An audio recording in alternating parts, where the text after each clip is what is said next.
The landscape of northern Britain in the centuries preceding the emergence of the Old North kingdoms was shaped by a complex interplay of indigenous Celtic societies and Roman imperial ambitions. The region that would later become known as Hen Ogledd bore witness to nearly 4 centuries of Roman occupation, during which time the existing tribal structures were both challenged and paradoxically preserved in modified forms that would prove crucial to the post-Roman political landscape. The Brigantes dominated the largest territorial expanse among the northern British tribes, controlling vast swathes of what is now Yorkshire, Lancashire, and parts of the Lake District. Archaeological evidence from settlements like Stanwick in North Yorkshire reveals a sophisticated society with extensive hill forts, some encompassing over 700 acres, protected by multiple ramparts and defensive ditches. The Brigantian capital at Isurium Brigantum, modern Aldborough, developed from an earlier native settlement into a substantial Romano-British town with tessellated pavements, hypocaust heating systems, and a forum complex that rivaled those found in southern Britain. The tribal confederation's internal politics proved as complex as their territorial holdings. Queen Cartimandua's rule during the mid-1st century AD demonstrated the sophisticated political structures that existed among the Brigantes, with evidence suggesting a system of sub-chiefs governing discrete territories under her overall authority. Her alliance with Rome, formalised through a client-king relationship, allowed the Brigantes to maintain considerable autonomy while benefiting from Roman protection and trade networks. The subsequent civil war between Cartimandua and her consort Venutius revealed deep factional divisions within Brigantian society, with archaeological evidence from sites like Ingleborough showing signs of hasty fortification and conflict during this period. North of the Brigantes, the Votadini occupied the coastal regions from the Firth of Forth to the River Tweed, establishing their primary stronghold at Traprain Law in East Lothian. This massive hill fort, rising 724 feet above sea level, shows continuous occupation from the Bronze Age through the Roman period and beyond. Excavations have revealed a settlement covering 40 acres at its peak, with evidence of metalworking, pottery production, and extensive trade connections, reaching as far as the Mediterranean. The famous Traprain Law treasure, discovered in 1919, consisted of over 100 pieces of late Roman silver, much of it deliberately hacked and folded, suggesting either ritual deposition or preparation for melting down into ingots for trade. The Votadini's relationship with Rome differed markedly from that of their southern neighbours. Rather than experiencing conquest and direct incorporation, they maintained their independence while engaging in diplomatic and commercial relationships with the Roman administration. Roman coins found at Votadini sites demonstrate sustained contact, while the absence of Roman military installations in their core territory suggests a mutually beneficial arrangement that allowed Rome to focus its military resources elsewhere, while securing the Votadini as a buffer against more hostile northern tribes. The Novantae controlled the southwestern regions of what is now Dumfries and Galloway, with their territory extending across the fertile lowlands between the Solway Firth and the Galloway Hills. Their principal settlements included fortified sites at Rispain Camp near Whithorn and the massive hill fort at Trusty's Hill, which recent archaeological work has revealed to contain Pictish symbols carved into the bedrock, suggesting complex cultural interactions across tribal boundaries. The Novantae's position gave them control over important sea routes across the Irish Sea, facilitating connections with Ireland that would prove significant in the later spread of Christianity throughout the region. The Selgovae occupied the central southern uplands, establishing settlements in the valleys of the Yarrow, Ettrick and Teviot rivers. Their territory included formidable hill forts such as Eldon Hill North, which covered 40 acres and contained evidence for over 300 individual roundhouses, suggesting a substantial population concentration. The strategic position of Selgovae territory, controlling key passes through these southern uplands, made them important players in the broader political landscape of northern Britain. Roman military intervention in northern Britain began in earnest during the governorship of Gnaeus Julius Agricola from 78 to 84 AD. His campaigns, documented by his son-in-law Tacitus, reveal the systematic approach Roman forces took to subduing the northern tribes. The construction of a network of forts, temporary camps and roads created an infrastructure that would profoundly influence the region's development. Major fortifications like Inchtusil in Perthshire, designed to accommodate an entire legion, demonstrate the scale of Roman ambitions in the north, even though many of these installations proved temporary as imperial priorities shifted. The establishment of Hadrian's Wall in 122 AD under the Emperor Hadrian marked a fundamental shift in Roman strategy from expansion to consolidation. Stretching 84 Roman miles from Wallsend on the River Tyne to Bowness-on-Solway, the wall incorporated 16 major forts, 80-mile castles, and 160 turrets, creating the most heavily fortified frontier in the Roman Empire. The wall's construction required an estimated 9,000 soldiers working for 6 years, moving over 1 million tons of stone and creating a barrier that stood 15 feet high, with a parapet adding another 6 feet. The wall's impact extended far beyond its military function. The civilian settlements, or vici, that grew up around the forts created new centres of population and economic activity. At Housesteads, archaeological evidence reveals a thriving community with shops, taverns, temples and workshops clustered around the fort's southern defences. The presence of merchants, craftsmen and camp followers created a unique Romano-British culture that blended military efficiency with civilian enterprise. 20 years after Hadrian's Wall, the Antonine Wall pushed the Roman frontier 100 miles further north, running 39 miles from Bowness on the Forth to Old Kilpatrick on the Clyde. Constructed primarily of turf and timber rather than stone, this wall incorporated 19 forts and numerous smaller installations. The Antonine Wall's brief occupation, lasting only about 20 years before abandonment around 162 AD, reflected the challenges of maintaining extended supply lines and controlling hostile territory with limited manpower. The Roman military presence fundamentally altered the political landscape of northern Britain. The establishment of major fortress towns like Eboracum, Diva and Caerleon created new centres of power that drew tribal elites into Roman administrative systems. The development of smaller market towns like Corbridge, which grew from a military supply depot into a major commercial centre, provided new opportunities for trade and cultural exchange that transcended traditional tribal boundaries. Roman civil administration in the north operated through a combination of direct rule in conquered territories and client relationships with cooperative tribes. The civitas system, which granted limited self-governance to tribal territories under Roman oversight, allowed indigenous political structures to survive in modified forms. The civitas of the Brigantes, centred at Isurium Brigantum, maintained traditional territorial boundaries while adopting Roman administrative practices and legal systems. The archaeological record reveals the gradual adoption of Roman material culture throughout the region. Villa complexes like those at Beedlam and Well in North Yorkshire demonstrate how Romano-British elites embraced Roman architectural styles, decorative arts and lifestyle practices. These establishments featured sophisticated heating systems, painted wall plasters, mosaic floors and bath houses that rivaled contemporary examples from Gaul and the Rhineland. The Roman road network created lasting changes to settlement patterns and economic relationships throughout northern Britain.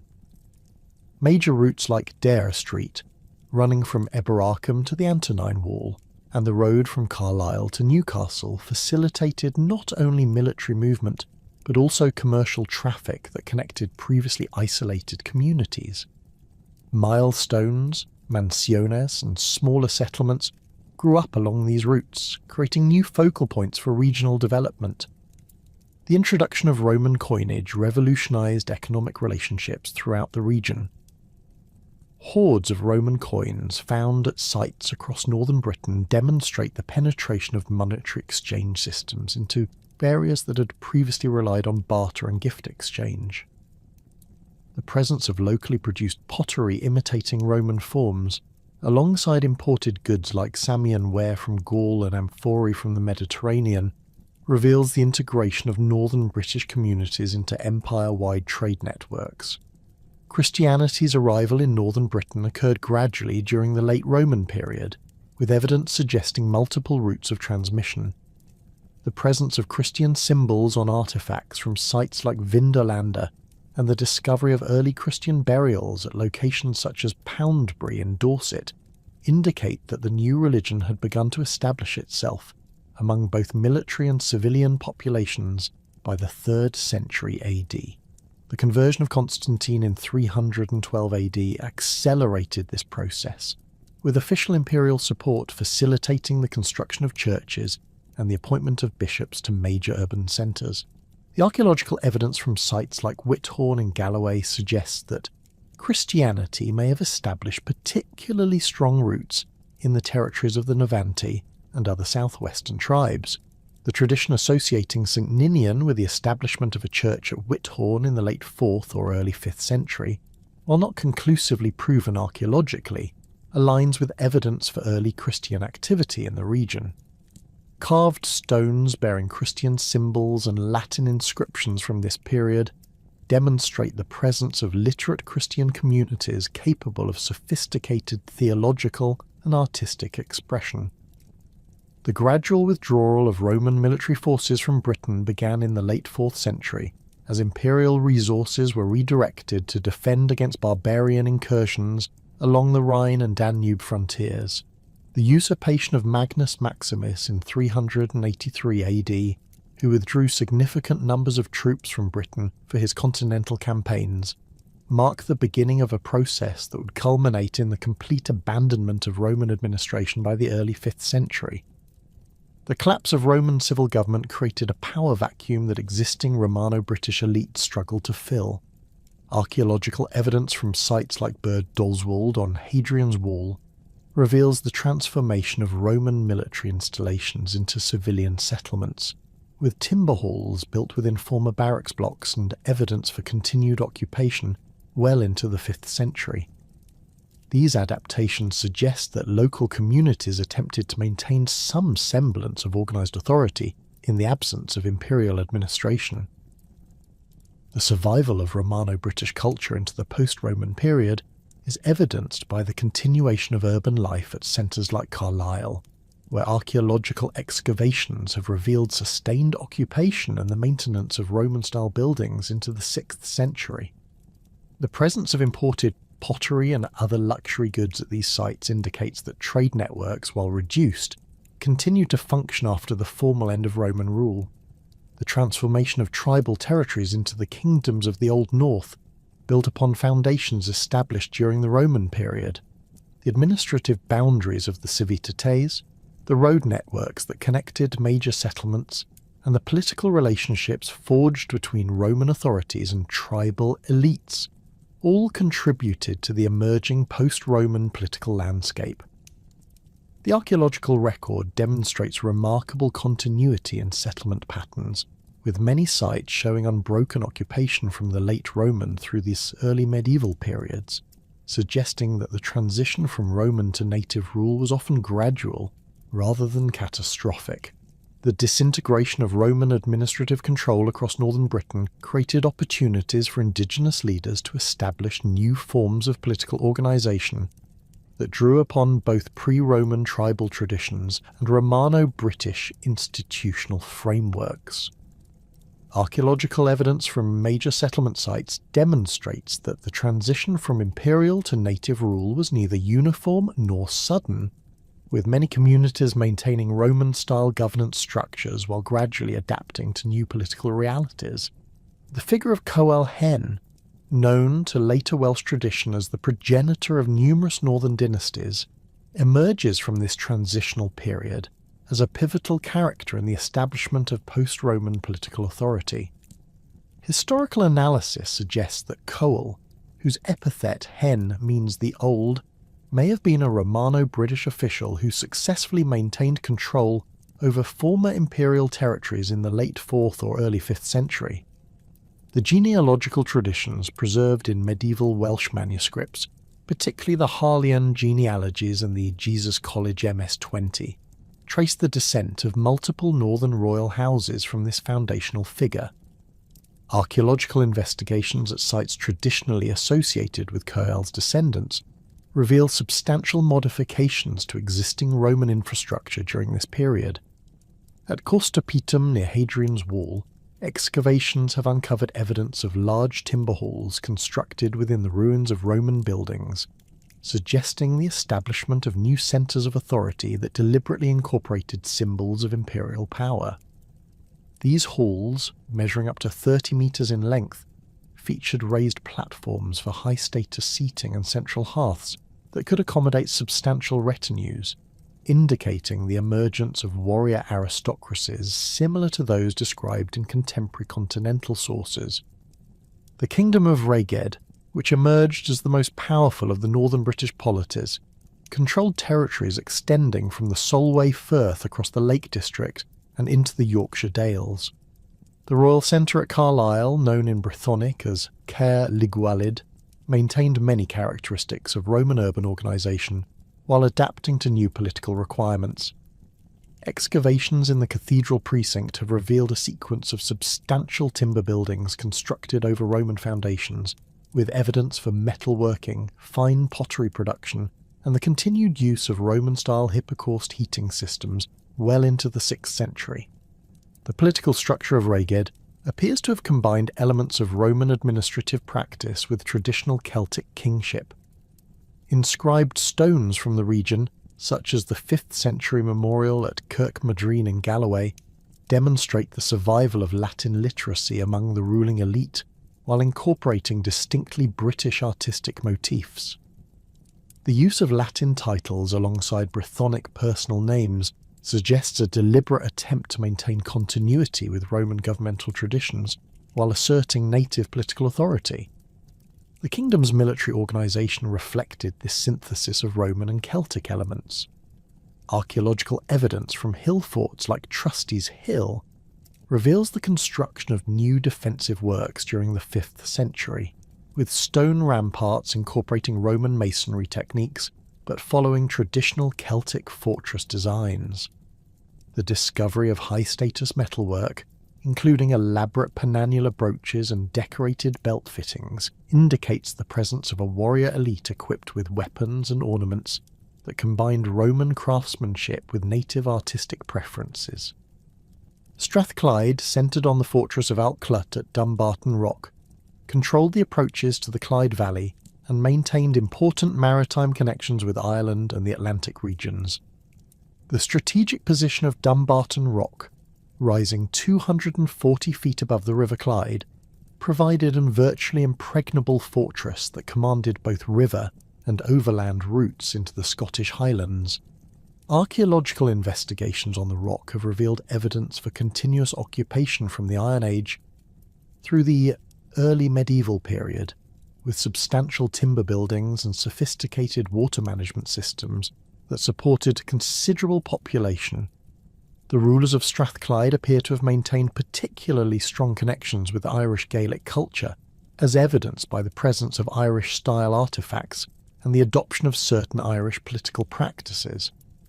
Ogham inscriptions found in the region demonstrate familiarity with Irish writing systems, while the archaeological record reveals the presence of Irish-style metalwork and pottery forms that suggest sustained cultural exchange across the North Channel.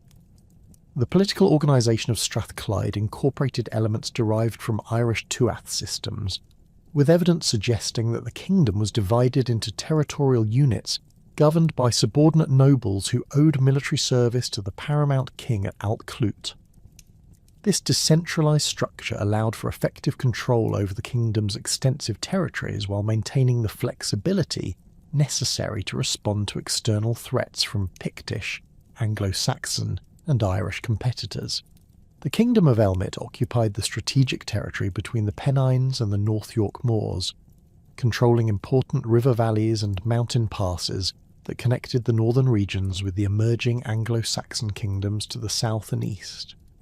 The royal centre at Barwick in Elmet, known in Brythonic as Caer Lloydcoit, featured substantial earthwork defences that incorporated both Roman engineering techniques and traditional British hill fort design principles. Archaeological evidence from Elmet reveals a kingdom that maintained particularly strong continuity with Romano-British traditions. Excavations at sites like Aberford have uncovered evidence for the continued production of Romano-British pottery styles well into the 6th century, while the presence of late Roman coins and metalwork suggests the survival of monetary exchange systems that had largely disappeared elsewhere in post-Roman Britain. The political structure of Elmet appears to have been more centralised than that of its northern neighbours, with evidence suggesting direct royal control over major settlements and strategic resources. The kingdom's position as a buffer between the British territories of the north and the expanding Anglo-Saxon kingdoms of Mercia and Northumbria required strong defensive capabilities and sophisticated diplomatic relationships with multiple competing powers. The territories of the Gododin, centred on the fortress of Dyn Dyn at Edinburgh, controlled the eastern approaches to the Scottish lowlands and maintained important connections with both Pictish and Anglo-Saxon neighbours. The volcanic plug of Edinburgh Castle Rock, rising 435 feet above the surrounding landscape, provided a naturally defensible position that had been fortified since the Bronze Age. Archaeological investigations have revealed evidence for substantial timber buildings constructed during the 5th and 6th centuries, with sophisticated drainage systems and evidence for metalworking activities that suggest the presence of a substantial royal court.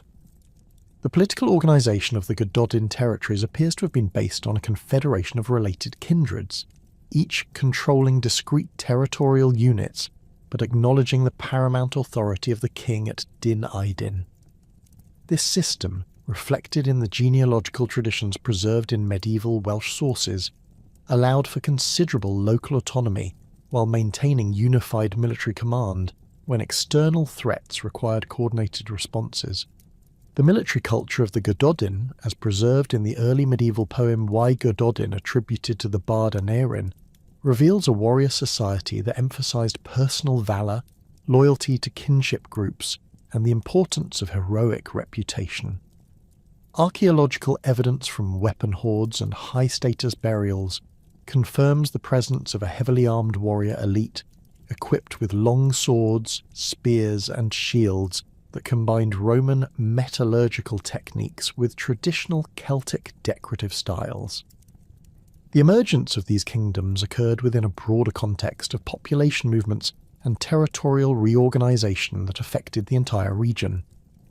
The establishment of Irish Gaelic settlements in western Scotland, traditionally associated with the migration of the Scots from Dalriada in Northern Ireland, created new political dynamics that required the British kingdoms to develop sophisticated diplomatic and military responses. Archaeological evidence from sites like Dunad in Argyll reveals the establishment of substantial Irish settlements during the 5th century, with evidence for the construction of hill forts, the production of distinctive Irish-style artefacts, and the maintenance of close cultural connections with Ireland.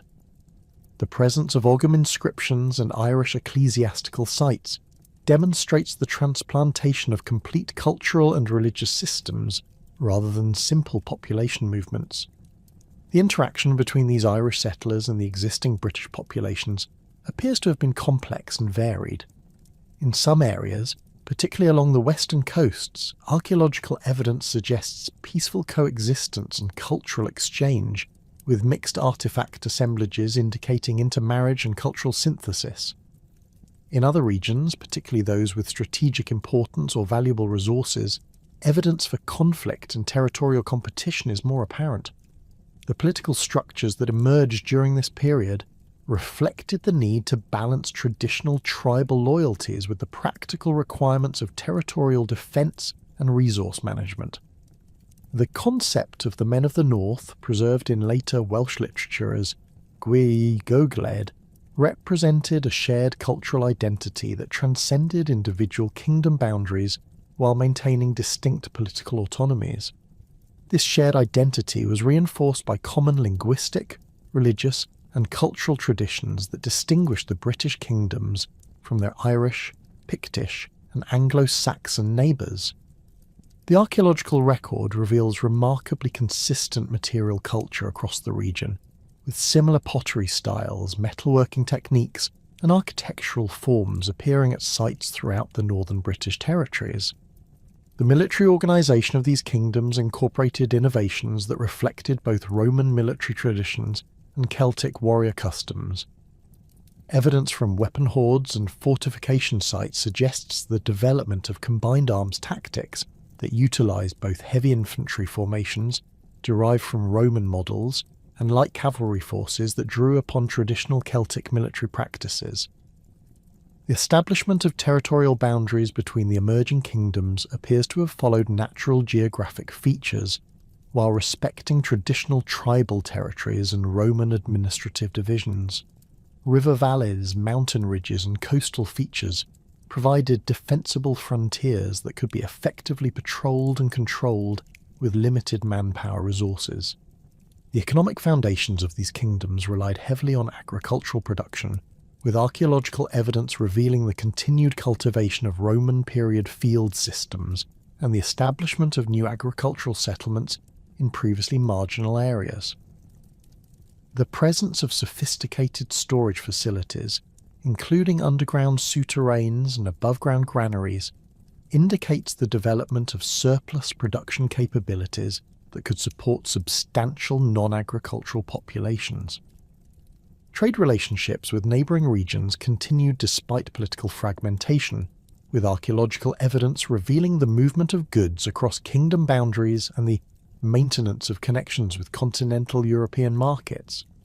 The presence of imported pottery, metalwork, and other luxury goods at high-status sites demonstrates the survival of exchange networks that had developed during the Roman period. The religious landscape of the emerging kingdoms reflected the complex inheritance of Roman Christianity, traditional Celtic beliefs, and new influences from Irish and continental sources. Archaeological evidence from sites like Whithorn reveals the establishment of substantial Christian communities during this period, with evidence for church construction, Christian burial practices, and the production of Christian artistic works. The integration of Christian institutions into the political structures of the kingdoms provided new sources of legitimacy and administrative capability. The appointment of bishops and the establishment of monasteries created networks of educated clergy who could provide literacy, legal expertise, and diplomatic services that were essential for effective governance in the post-Roman environment. The consolidation of political power across the northern British kingdoms during the 6th century rested fundamentally upon the military capabilities of professional warrior bands whose organisation and culture represented a synthesis of Roman military traditions and indigenous Celtic practices. These warrior elites, known in contemporary Welsh sources as the Tulu, formed the backbone of royal authority and territorial control throughout Hen Ogledd. Archaeological evidence from major settlement sites reveals the emergence of a sophisticated military culture that combined advanced metallurgical techniques with traditional concepts of personal honour and kinship loyalty. The comitatus system that developed across the northern kingdoms drew heavily upon both Roman military organisation and Germanic warrior band structures that had been observed and adapted during centuries of frontier contact. At its core, this system centred upon the personal relationship between a king or lord and his sworn warriors, who received weapons, armour, sustenance and treasure in exchange for military service and absolute loyalty. Excavations at royal centres like Carlisle and Dumbarton Rock have uncovered substantial hall complexes specifically designed to accommodate these warrior retinues, with raised platforms for high-status seating and central hearth areas capable of hosting elaborate feasting ceremonies that reinforce social bonds and hierarchical relationships. The Tulu represented the professional military corps of each kingdom's armed forces, typically numbering between 100 and 300 warriors, depending upon the realm's size and resources. These men were distinguished from ordinary militia levies by their full-time military status, superior equipment, and intensive training in weapons handling and tactical formations. Archaeological evidence from weapon hoards, discovered at sites like Traprain Law and Trusty's Hill, reveals the sophisticated metallurgical techniques employed in producing the arms and armour that equipped these elite warriors. The primary weapon of the northern British warrior was the longsword, typically measuring between 75 and 85 centimetres in length, with a broad double-edged blade capable of both cutting and thrusting attacks.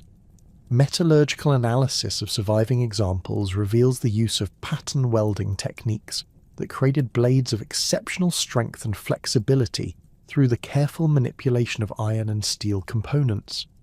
The hilts featured elaborate guards and pommels decorated with intricate knotwork patterns and inlaid precious metals that proclaimed the owner's status and wealth.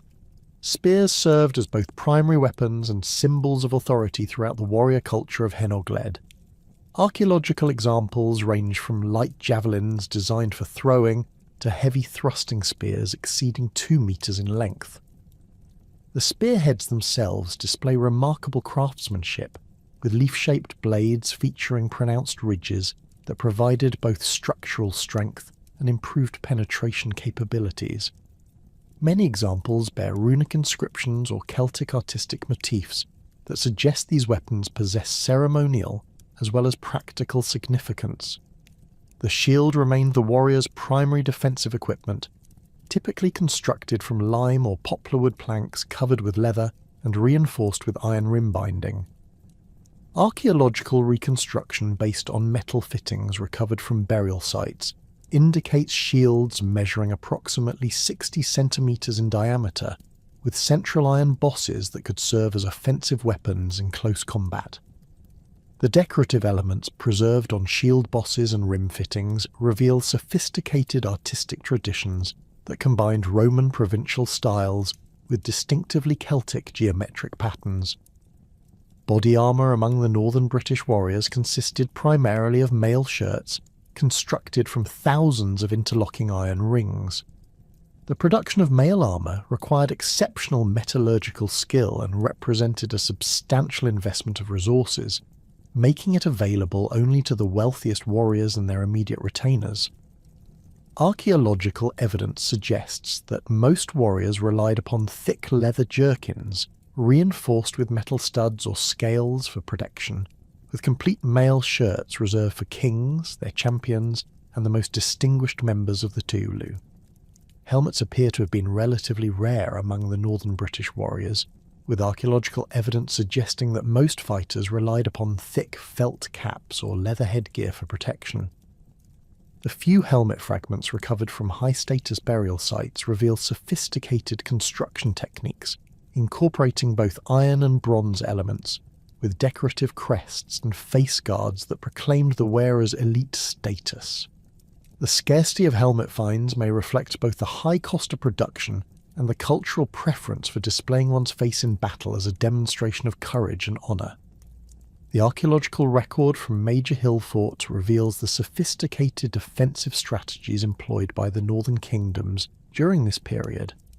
Dumbarton Rock, the fortress capital of Strathclyde, underwent substantial modifications during the 6th century that transformed the ancient hill fort into a virtually impregnable stronghold.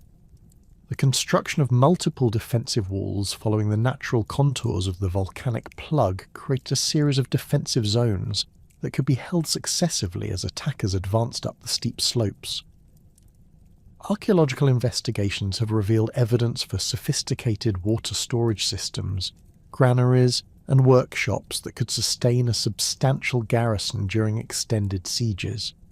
Traprain Law in the territory of the Gododin presents equally impressive evidence for advanced fortification techniques. The massive earthwork defences that crown the hill encompass an area of approximately 40 acres, with ramparts reaching heights of over 6 metres in some sections. The discovery of substantial quantities of metalworking debris within the fort indicates the presence of armourers' workshops capable of producing and maintaining the weapons and equipment required by the garrison. Stone-lined pits containing charcoal and iron slag suggest the operation of sophisticated bloomery furnaces that could produce high-quality steel for weapon manufacture. The limited evidence for cavalry warfare among the northern British kingdoms reflects both practical considerations and cultural preferences that distinguish them from their continental contemporaries. The mountainous terrain and extensive boglands that characterised much of Hen Ogledd favoured infantry tactics over mounted combat, while the relatively small size of native British horses limited their effectiveness as cavalry mounts. Archaeological evidence from settlement sites reveals the presence of horses, but analysis of bone remains suggests these animals were primarily used for transportation and agricultural work rather than military purposes. The few references to mounted warriors in contemporary sources appear to describe light cavalry forces used primarily for reconnaissance, pursuit of fleeing enemies, and rapid movement between battlefields rather than shock combat roles. The discovery of horse bridles and riding equipment at high-status sites indicates that kings and nobles certainly rode horses, but the absence of specialised cavalry weapons or horse armour suggests that mounted combat played a secondary role in military planning. Infantry warfare dominated the military culture of the northern kingdoms, with tactical systems that emphasised the coordinated use of spear formations supported by sword-armed warriors and missile troops. The influence of Roman military traditions is evident in the disciplined formations described in contemporary poetry and the sophisticated siege techniques employed in hill-fort warfare. Archaeological evidence from battlefield sites, though limited, suggests the use of shield wall tactics similar to those employed by contemporary Anglo-Saxon and Frankish armies. The warrior culture that emerged across Hen Ogledd found its most vivid expression in the corpus of early Welsh poetry that preserves contemporary accounts of military values, battle descriptions and heroic ideals. The poem Y Gododin, attributed to the bard Aneurin and describing a military expedition from Dyn Aydin to Catreth, provides detailed insights into the warrior mentality that dominated northern British society during this period. The verses emphasise concepts of personal honour, loyalty to kinship groups, and the pursuit of glorious death in battle as the highest achievement available to a warrior. The relationship between warrior and lord that forms the central theme of this poetry reflects the fundamental social bonds that held the military system together. Warriors were expected to demonstrate absolute loyalty to their lord, fighting to the death in his defence and avenging any injuries or insults directed against him. In return, lords were obligated to provide their followers with weapons, armour, horses and generous hospitality, while ensuring that their achievements received appropriate recognition through gift-giving and public praise. The concept of honour that permeated warrior culture extended beyond simple battlefield courage to encompass a complex code of conduct that governed all aspects of a warrior's behaviour. Archaeological evidence from high-status burial sites reveals the material expressions of this honour culture, with elaborate grave goods that proclaim the deceased's achievements and social status. Weapons were frequently buried with their owners, often deliberately damaged or killed to accompany the warrior into the afterlife. Feasting played a crucial role in maintaining the social bonds that united warrior bands and reinforced hierarchical relationships within the military system. Archaeological excavations at royal halls have uncovered evidence for elaborate dining arrangements that could accommodate hundreds of participants, with designated seating areas that reflected precise social rankings. The discovery of imported pottery, glass vessels, and exotic foodstuffs demonstrates the lengths to which rulers went to provide impressive hospitality for their followers. The distribution of treasure and war spoils served as a primary mechanism for maintaining warrior loyalty and motivation. Contemporary poetry describes kings as gold givers and ring distributors, emphasizing their role as sources of material reward for military service. Archaeological evidence from hoards and individual finds reveals the circulation of substantial quantities of precious metals, decorated weapons, and luxury goods throughout the warrior elite. The practice of rewarding distinguished service with valuable gifts created powerful incentives for heroic behaviour while demonstrating the ruler's wealth and generosity. The training and preparation of warriors began in childhood among the noble families that provided the military elite.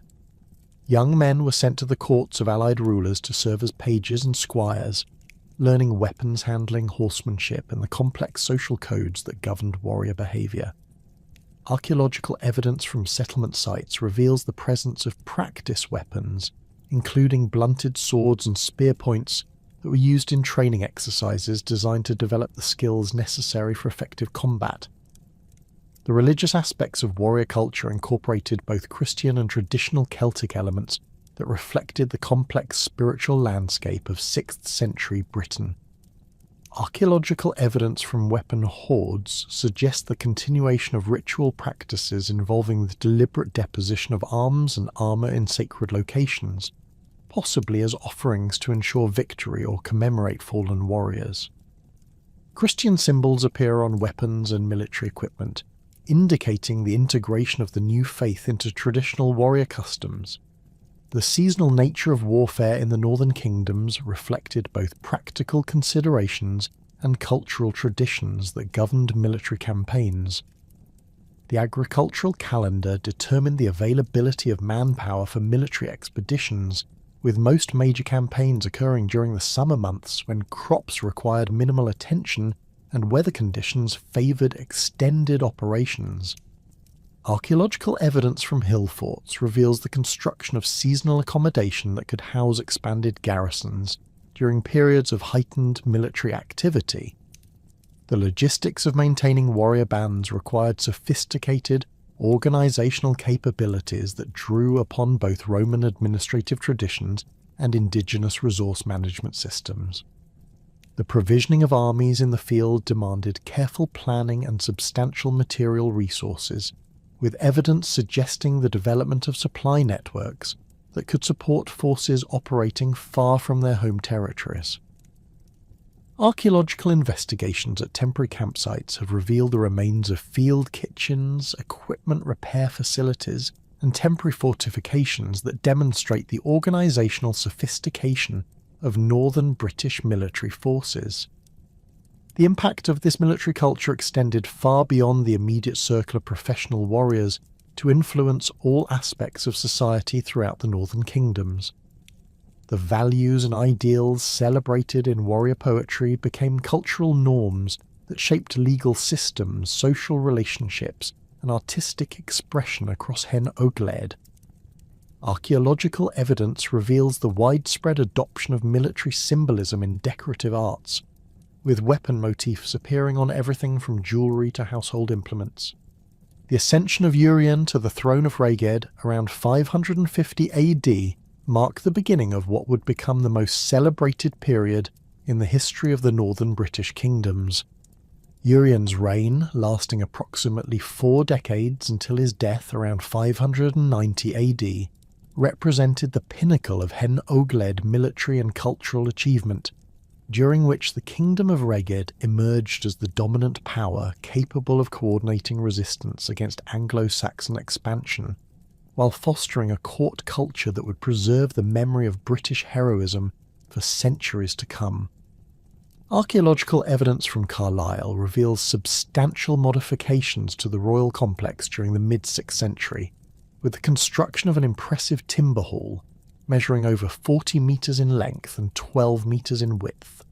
The building's sophisticated post and beam construction incorporated Roman masonry techniques while following traditional Celtic architectural principles, creating a structure capable of accommodating the expanded royal household and warrior retinue that reflected Rheged's growing power. Excavations have uncovered evidence for elaborate metalworking facilities within the royal precinct, including specialised forges capable of producing the high-quality weapons and decorative metalwork that equipped Urien's military forces and served as diplomatic gifts to allied rulers. The territorial extent of Urien's kingdom encompassed the traditional heartland of Reged around Carlisle and the Solway Firth, but expanded significantly during his reign to include substantial portions of the Lake District, the Yorkshire Dales, and coastal regions extending north into modern Dumfriesshire.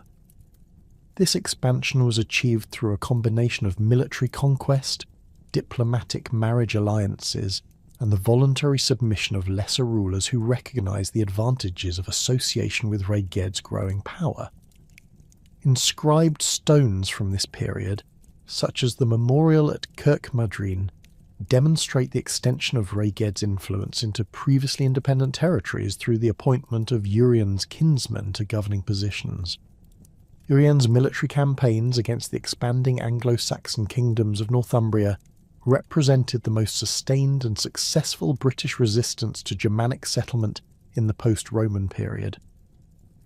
The Anglo-Saxon Chronicle and contemporary Northumbrian sources, though naturally biased against British achievements, nevertheless acknowledge the effectiveness of Urien's military leadership and the substantial territorial losses inflicted upon the emerging English kingdoms. Archaeological evidence from sites along the traditional boundaries between British and Anglo-Saxon territories reveals the construction of new defensive works during this period, including the strengthening of existing hill forts and the establishment of new fortified positions that controlled strategic river crossings and mountain passes.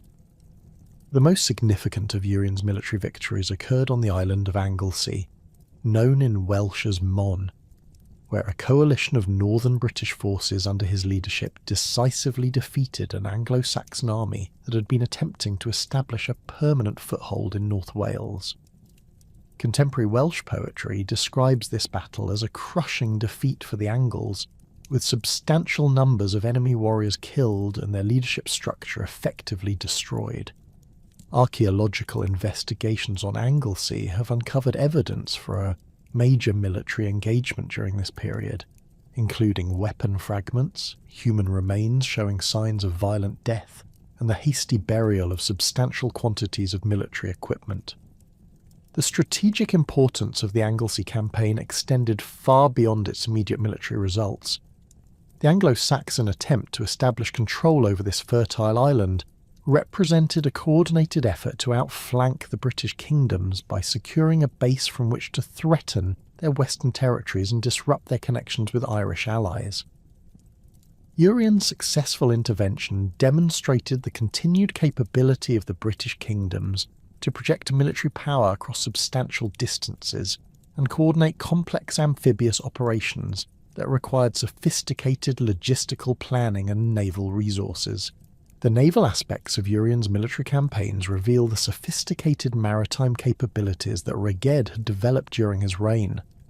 Archaeological evidence from coastal sites suggests the construction of substantial harbour facilities capable of supporting large-scale military expeditions, while the discovery of ship fittings and maritime equipment indicates the operation of a substantial fleet. The ability to transport significant military forces across the Irish Sea to Anglesey required vessels capable of carrying hundreds of warriors along with their weapons, horses and supplies, suggesting the existence of purpose-built military transports or the requisition of substantial numbers of civilian vessels. Following the Anglesey victory, Urien's forces launched a series of campaigns against Anglo-Saxon settlements in the Yorkshire region, systematically reducing fortified positions and reclaiming territories that had been lost to Germanic settlers during the previous decades. The archaeological record from sites like Catterick reveals evidence for the destruction of Anglo-Saxon defensive works during this period, with layers of burning and deliberate demolition that suggest coordinated military operations rather than random raiding.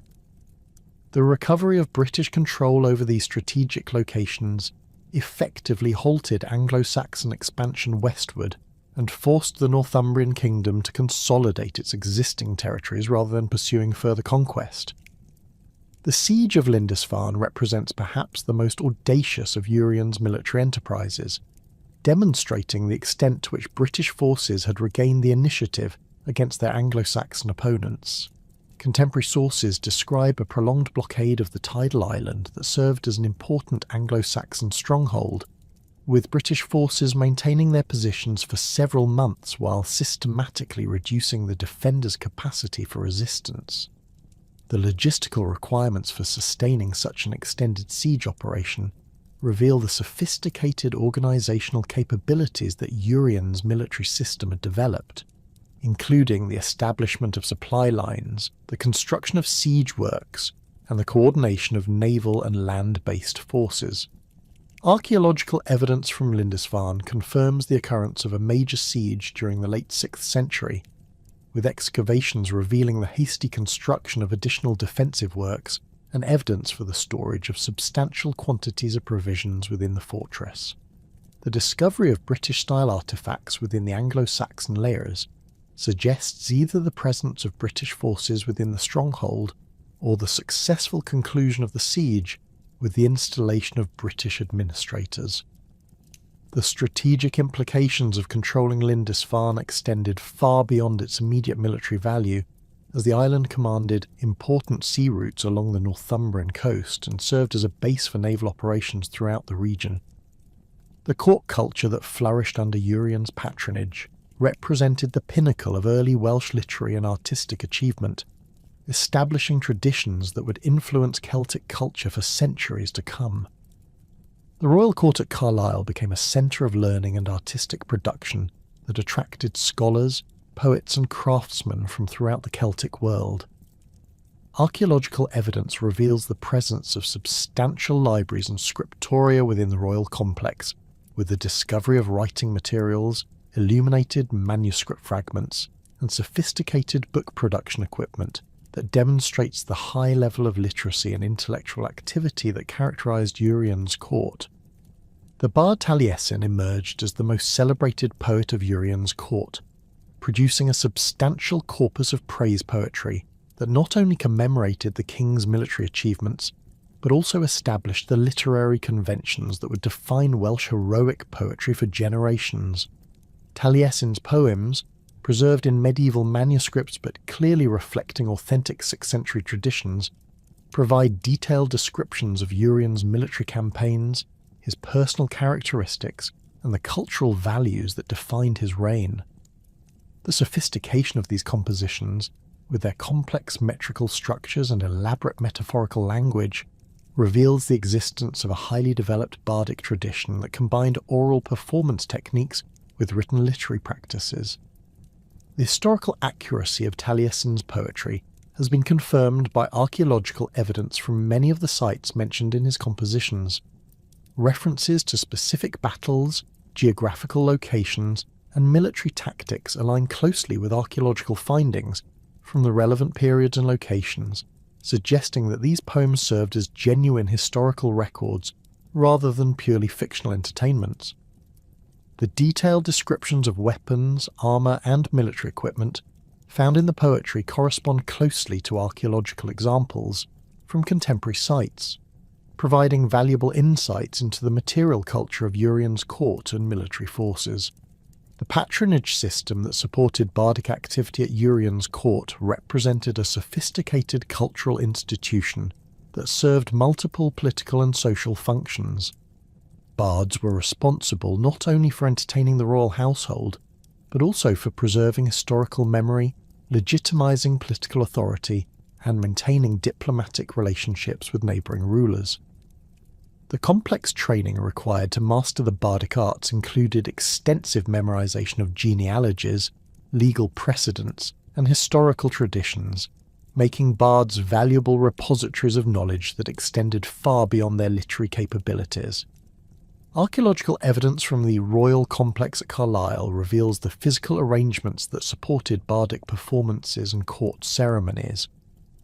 The Great Hall featured a raised platform area designated for formal presentations, with acoustic properties that enhanced the projection of spoken verse and musical accompaniment.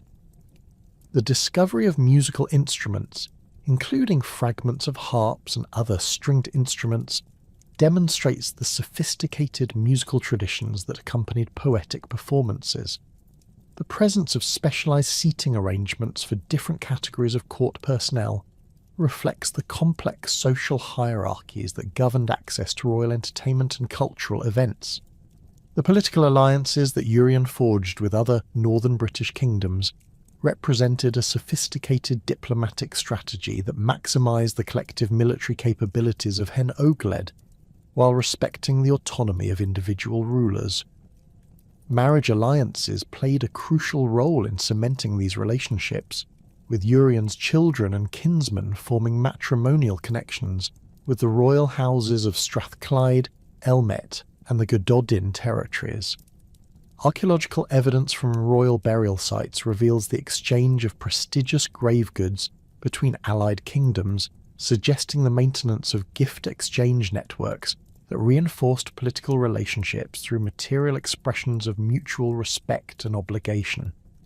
The alliance system that emerged under Urien's leadership created an effective framework for coordinating military responses to external threats, while avoiding the internal conflicts that had weakened British resistance during earlier periods. Contemporary sources describe joint military expeditions involving forces from multiple kingdoms operating under unified command structures that respected traditional territorial boundaries while maximising operational effectiveness. The success of these collaborative efforts depended upon sophisticated communication networks and standardised military procedures that allowed forces from different kingdoms to operate together effectively. The relationship between Rhaegar and the Kingdom of Strathclyde represented perhaps the most important of these political alliances, as the two realms controlled complementary territories that together dominated the western approaches to the Scottish lowlands. Archaeological evidence suggests regular diplomatic exchanges between the courts at Carlisle and Dumbarton Rock, with the discovery of distinctive artefacts and artistic styles that indicate sustained cultural interaction. The coordination of military campaigns between these kingdoms required careful planning and mutual trust, as joint operations often involve the movement of substantial forces across territorial boundaries and the sharing of intelligence about enemy activities. Internal dynastic conflicts within the northern kingdoms posed constant challenges to Urien's alliance-building efforts, as succession disputes and territorial rivalries threatened to undermine the unity necessary for effective resistance against Anglo-Saxon expansion.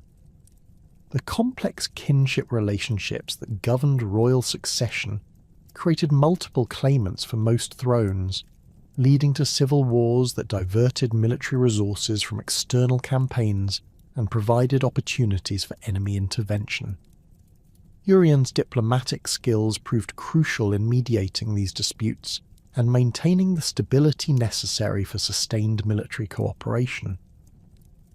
The succession crisis in Elmet during the 570s exemplified both the challenges and opportunities presented by internal conflicts within the allied kingdoms.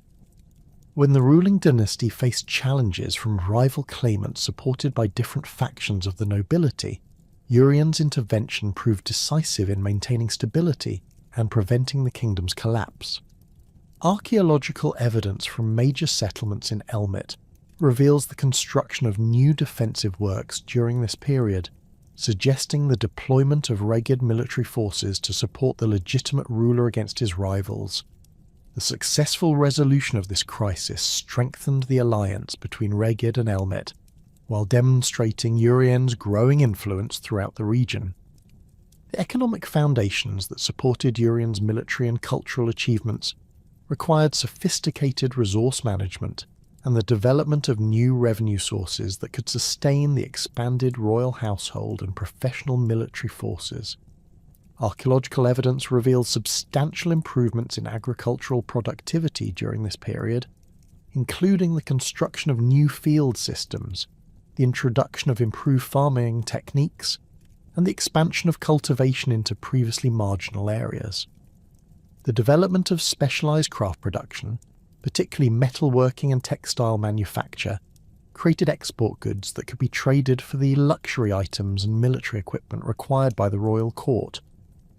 The control of trade routes represented a crucial element in Reged's economic strategy, as the kingdom's position astride important overland and maritime connections provided opportunities to levy tolls and customs duties on commercial traffic. Archaeological evidence from major settlements along these routes reveals the construction of substantial market facilities and the presence of foreign merchants who brought exotic goods from throughout the Celtic world and beyond. The discovery of imported pottery, glassware and metalwork at sites throughout Reged's territories demonstrates the kingdom's integration into broader trade networks that extended from Ireland to continental Europe. The mining and metalworking industries that flourished under Urien's patronage provided both the raw materials necessary for weapon production and valuable export commodities that enhanced the kingdom's economic position. Archaeological investigations in the Lake District have uncovered evidence for substantial iron extraction and processing operations that supplied the raw materials for the royal armouries at Carlisle. The presence of specialised smelting facilities and the discovery of high-quality iron ingots suggest the development of standardised production techniques that could supply the military requirements of multiple allied kingdoms. The Kingdom of the Gododin occupied the strategically crucial territories extending from the volcanic fortress of Din Aidin eastward to the North Sea coast, encompassing the fertile lowlands of the Lothians and the defensive uplands of the Lammermuir Hills. This realm, inheriting its name and territorial boundaries from the Iron Age Votadini tribe, controlled the primary overland routes between the northern British kingdoms and the expanding Anglo-Saxon territories of Northumbria. Archaeological evidence from major settlement sites reveals a sophisticated political organisation that combined elements of traditional Celtic kingship with administrative practices derived from Romano-British governmental systems. Din Aidin, perched atop the dramatic volcanic plug that rises 435 feet above the surrounding landscape, served as the political and military centre of Gododin power throughout the 6th century. The fortress complex that crowned this natural stronghold incorporated both ancient defensive works dating to the Bronze Age and substantial new constructions reflecting the military requirements of post-Roman warfare. Excavations conducted on the castle rock have uncovered evidence for massive timber halls constructed during the late 6th century, with sophisticated drainage systems and evidence for metalworking activities that indicate the presence of a substantial royal court capable of supporting several hundred warriors and their dependents. The political structure of the Gododin kingdom reflected the complex kinship relationships that governed succession and territorial control throughout Hen Ogledd. Unlike the more centralised monarchies of Reged or Strathclyde, the Gododin territories were organised as a confederation of related noble houses, each controlling discrete territorial units but acknowledging the paramount authority of the king at Din Aidin. Archaeological evidence from subsidiary settlements reveals the presence of fortified manor houses and smaller hill forts that served as the centres of local administration, suggesting a decentralised system that balanced central royal authority with significant regional autonomy. The genealogical traditions preserved in medieval Welsh manuscripts trace the Gododin royal house through multiple generations, revealing a complex web of marriage alliances and kinship connections that linked the dynasty to the ruling families of other northern British kingdoms. These relationships created both opportunities for military cooperation and potential sources of internal conflict, as competing claims to succession could involve supporters from multiple kingdoms. The archaeological record from Din Aidin reveals evidence for substantial modifications to the fortress during the late 6th century, possibly reflecting the need to accommodate expanded royal households resulting from marriage alliances and the presence of allied warriors. The territorial extent of Gododin control encompassed not only the immediate vicinity of Din Aidin, but also substantial portions of the eastern Scottish lowlands, extending from the Firth of Forth southward to the Cheviot Hills. This territory included some of the most fertile agricultural land in northern Britain, with archaeological evidence revealing sophisticated farming systems that could support substantial population concentrations. The presence of numerous small settlements and farmsteads throughout the region indicates intensive agricultural exploitation that provided the economic foundation for the kingdom's military and political activities. The strategic position of the Gododdin territories made them a crucial buffer between the northern British kingdoms and the expanding Northumbrian realm centred at Bamborough.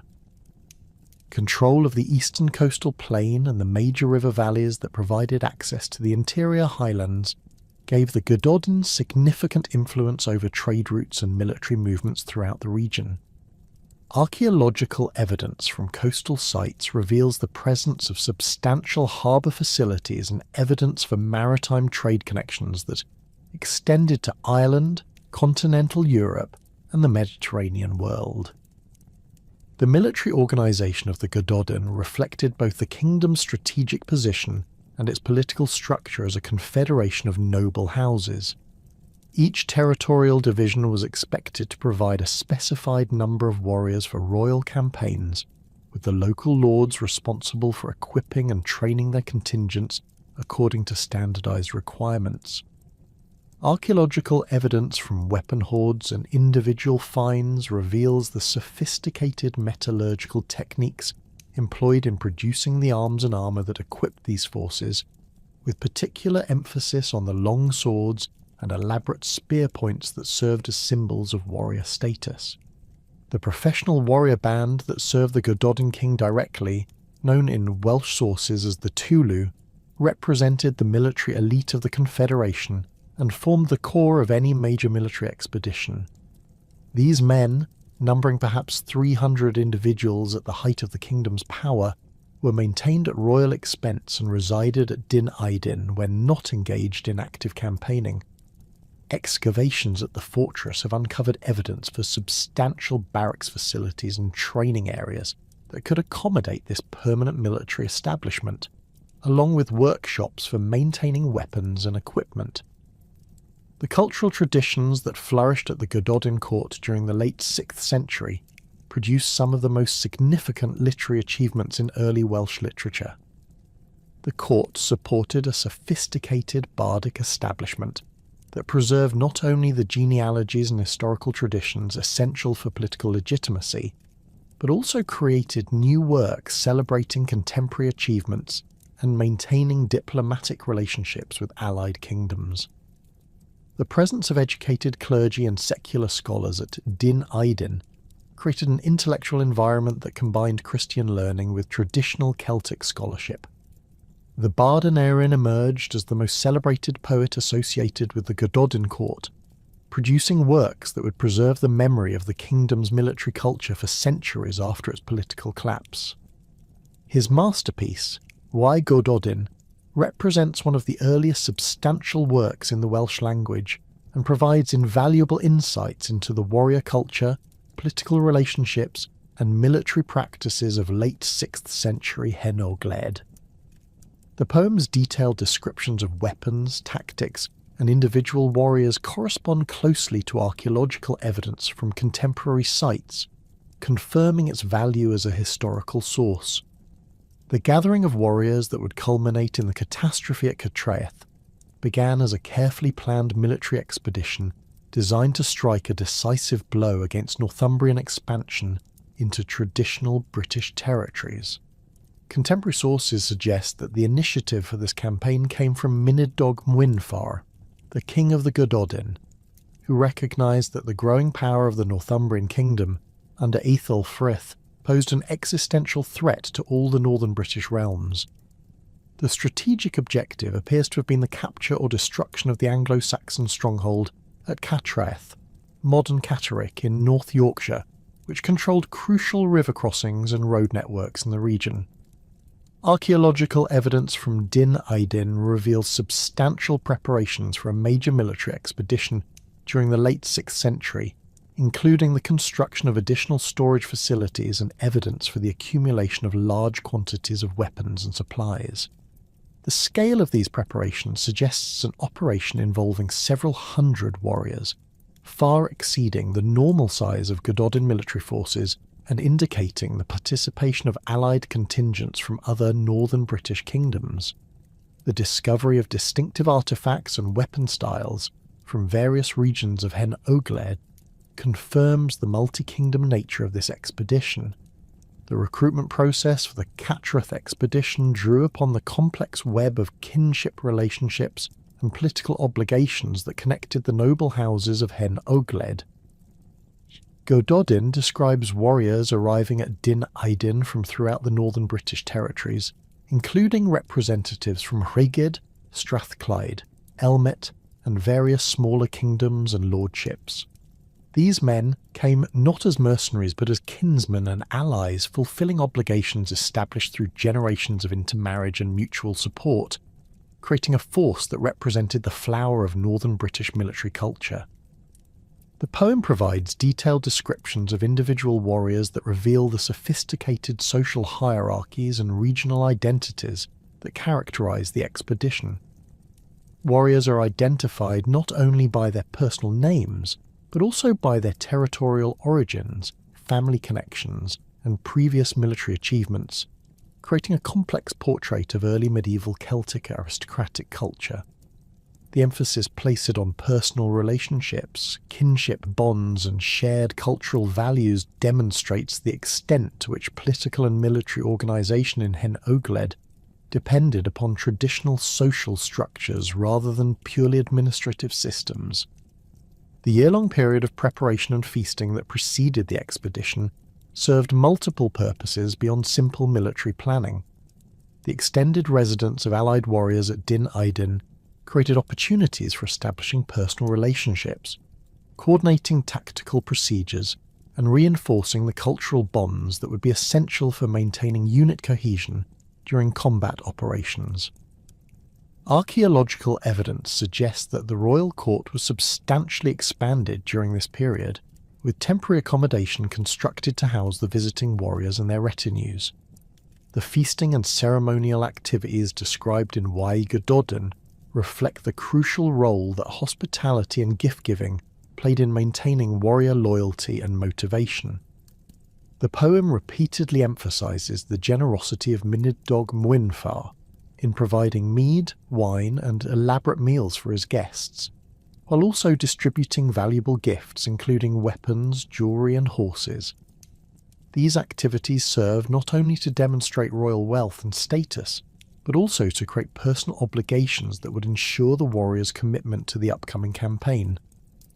The tactical planning for the Cattraeth expedition appears to have been based on intelligence regarding the military situation in Northumbria and the specific defences of the target stronghold. Contemporary sources suggest that the expedition was timed to coincide with Aethelfrith's absence on campaign elsewhere, creating an opportunity to strike at a key Northumbrian position when it was potentially undermanned or unprepared. The choice of Cattraeth as the target reflected its strategic importance as a communications hub and supply centre that supported Northumbrian control over the Yorkshire region. The route taken by the Gododdin expedition led southward from Din Eidin through the traditional territories of various British kingdoms, following ancient trackways and Roman roads that provided the most direct access to the target area. Archaeological evidence from temporary campsites along this route suggests a well-organised march with appropriate logistical support, including supply trains and arrangements for feeding and sheltering the force during its movement. The size of some of these campsites indicates a substantial military force, possibly numbering 400 or more warriors along with their support personnel. The Battle of Cattraeth itself appears to have resulted from the failure of the original strategic plan, possibly due to the unexpected presence of substantial Northumbrian reinforcements or the discovery of the British approach by enemy scouts. Instead of achieving the surprise attack that had been planned, the Gododdin force found itself engaged in a major pitched battle against superior numbers of Anglo-Saxon warriors, fighting on familiar terrain with the advantage of prepared positions. Archaeological evidence from the Catterick area reveal signs of a significant military engagement during this period, including weapon fragments and human remains that suggest intense combat.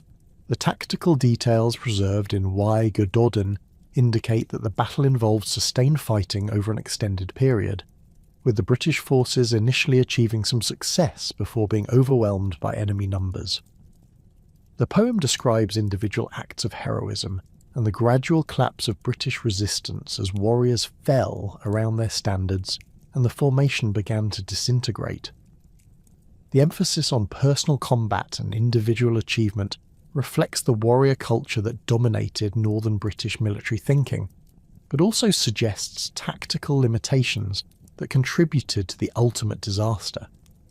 The scale of the defeat at Catraeth represented a catastrophic loss for the northern British kingdoms, with Y. Gododin claiming that only a handful of warriors survived from the original expedition. While poetic exaggeration may have inflated these casualty figures, archaeological evidence and the subsequent political developments in the region confirm that the battle resulted in devastating losses among the military elite of Hen Ogledd. The death of so many experienced warriors and noble leaders created power vacuums throughout the northern kingdoms that would prove impossible to fill effectively. The immediate consequences of the Catraeth disaster extended far beyond the simple loss of military personnel to encompass fundamental changes in the political balance of power throughout northern Britain. The destruction of the Allied expedition eliminated the most effective military force that the British kingdoms had assembled since Urien's campaigns, removing the primary obstacle to continued Northumbrian expansion. Archaeological evidence from British settlements in the border regions reveals signs of abandonment and destruction during the early 7th century, suggesting rapid territorial losses following the battle. The psychological impact of the defeat proved equally significant, as the destruction of such a prestigious force called into question the military capabilities and political leadership of the northern British kingdoms. The cultural significance of the disaster is reflected in the composition of Y. Gododin itself, which transformed military catastrophe into literary achievement while preserving the memory of the fallen warriors for future generations. The poem's emphasis on honour, loyalty, and heroic death in the face of overwhelming odds created a cultural framework for understanding defeat that would influence Celtic literature for centuries. The political fragmentation that followed the Catraeth disaster accelerated the decline of coordinated British resistance to Anglo-Saxon expansion. The loss of so many nobles and warriors from multiple kingdoms disrupted the kinship networks and personal relationships that had provided the foundation for inter-kingdom cooperation. Archaeological evidence from major British settlements reveals declining material culture and reduced evidence for long-distance trade connections, suggesting economic as well as political consequences from the military catastrophe. The catastrophic defeat at Catraeth marked a fundamental turning point in the struggle between the British kingdoms of Hen Ogledd and their Anglo-Saxon neighbours, creating opportunities for territorial expansion that ambitious Northumbrian rulers would exploit with devastating effectiveness. The death of so many British nobles and warriors had shattered the military coordination that had enabled effective resistance during Urien's era, leaving individual kingdoms vulnerable to systematic conquest by increasingly confident Anglo-Saxon forces. Archaeological evidence from settlement sites throughout the border regions reveals the rapid pace of political and demographic change that characterised the first half of the 7th century, as traditional British territories fell under Anglo-Saxon control with alarming regularity. Ethelfrith's ascension to the Northumbrian throne around 593 AD brought to power a ruler whose military capabilities and territorial ambitions would fundamentally reshape the political landscape of northern Britain. Contemporary sources describe him as a warrior king whose strategic vision encompassed not merely defensive consolidation, but aggressive expansion that would establish Northumbrian hegemony over vast territories previously controlled by British kingdoms. Archaeological evidence from Bamborough, the coastal fortress that served as Aethelfrith's primary stronghold, reveals substantial modifications during his reign that transformed the ancient British hill fort into a formidable Anglo-Saxon royal centre, capable of supporting extensive military operations. The fortification works undertaken at Bamborough during this period incorporated sophisticated defensive techniques that combined Anglo-Saxon military engineering with adaptations of existing British fortifications. Excavations have uncovered evidence for massive timber palisades constructed using advanced carpentry techniques, with interlocking post and beam structures that created defensive walls capable of withstanding sustained assault. The discovery of substantial quantities of iron arrowheads, spear points, and other military equipment within the fortress complex indicates the presence of well-equipped garrisons that could project military power throughout the surrounding regions. Aethelfrith's military organisation reflected the fusion of traditional Germanic warrior band structures with tactical innovations derived from contact with British and continental European military systems. The professional warrior retinues that formed the core of his military forces were equipped with superior weapons and armour produced in specialised workshops that had been established within major Northumbrian settlements. Archaeological analysis of weapon hoards from this period reveals the use of advanced metallurgical techniques that produced blades of exceptional quality, while the standardisation of equipment types suggests systematic military planning and resource allocation. The strategic objectives that guided Aethelfrith's campaigns extended beyond simple territorial acquisition to encompass the systematic elimination of British political independence throughout northern England. His forces targeted not only major strongholds and royal centres, but also the economic infrastructure that supported British resistance, including agricultural settlements, craft production centres, and trade networks. Archaeological evidence from sites throughout Yorkshire and Lancashire reveals patterns of destruction and abandonment that suggest coordinated military operations designed to undermine the material foundations of British power. The conquest of Elmet represented perhaps the most significant of Aethelfrith's early territorial acquisitions, as this kingdom controlled crucial river valleys and mountain passes that connected the northern British territories with potential allies in Wales and the southwest. The royal centre at Barwick-in-Elmet, which had maintained its independence throughout the previous century of Anglo-Saxon expansion, fell to Northumbrian forces around 616 AD, following a systematic campaign that isolated the kingdom from external support. Excavations at the site have revealed evidence for the violent destruction of British defensive works, with burned timber and collapsed stone structures indicating the thoroughness of the Anglo-Saxon assault. The political consequences of Elmet's fall extended far beyond the immediate territorial gains, as the kingdom's strategic position had made it a crucial link in the network of alliances that connected the surviving British realms. Archaeological evidence from settlements throughout the region reveals the rapid replacement of British material culture with Anglo-Saxon artefacts, suggesting not merely political conquest, but substantial demographic change involving the settlement of Germanic populations in formerly British territories. The discovery of Anglo-Saxon burial sites within traditional British settlement areas indicates the establishment of permanent colonial communities that would prevent any future restoration of British control.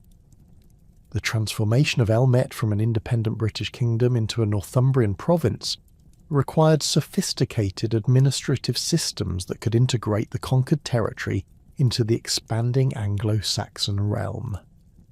Archaeological evidence suggests the establishment of new administrative centres at strategic locations throughout the former kingdom, with fortified compounds that served as bases for Northumbrian officials and military garrisons. The presence of specialised workshops producing Anglo-Saxon-style pottery, metalwork and other material goods indicates the systematic replacement of British craft traditions with Germanic cultural practices.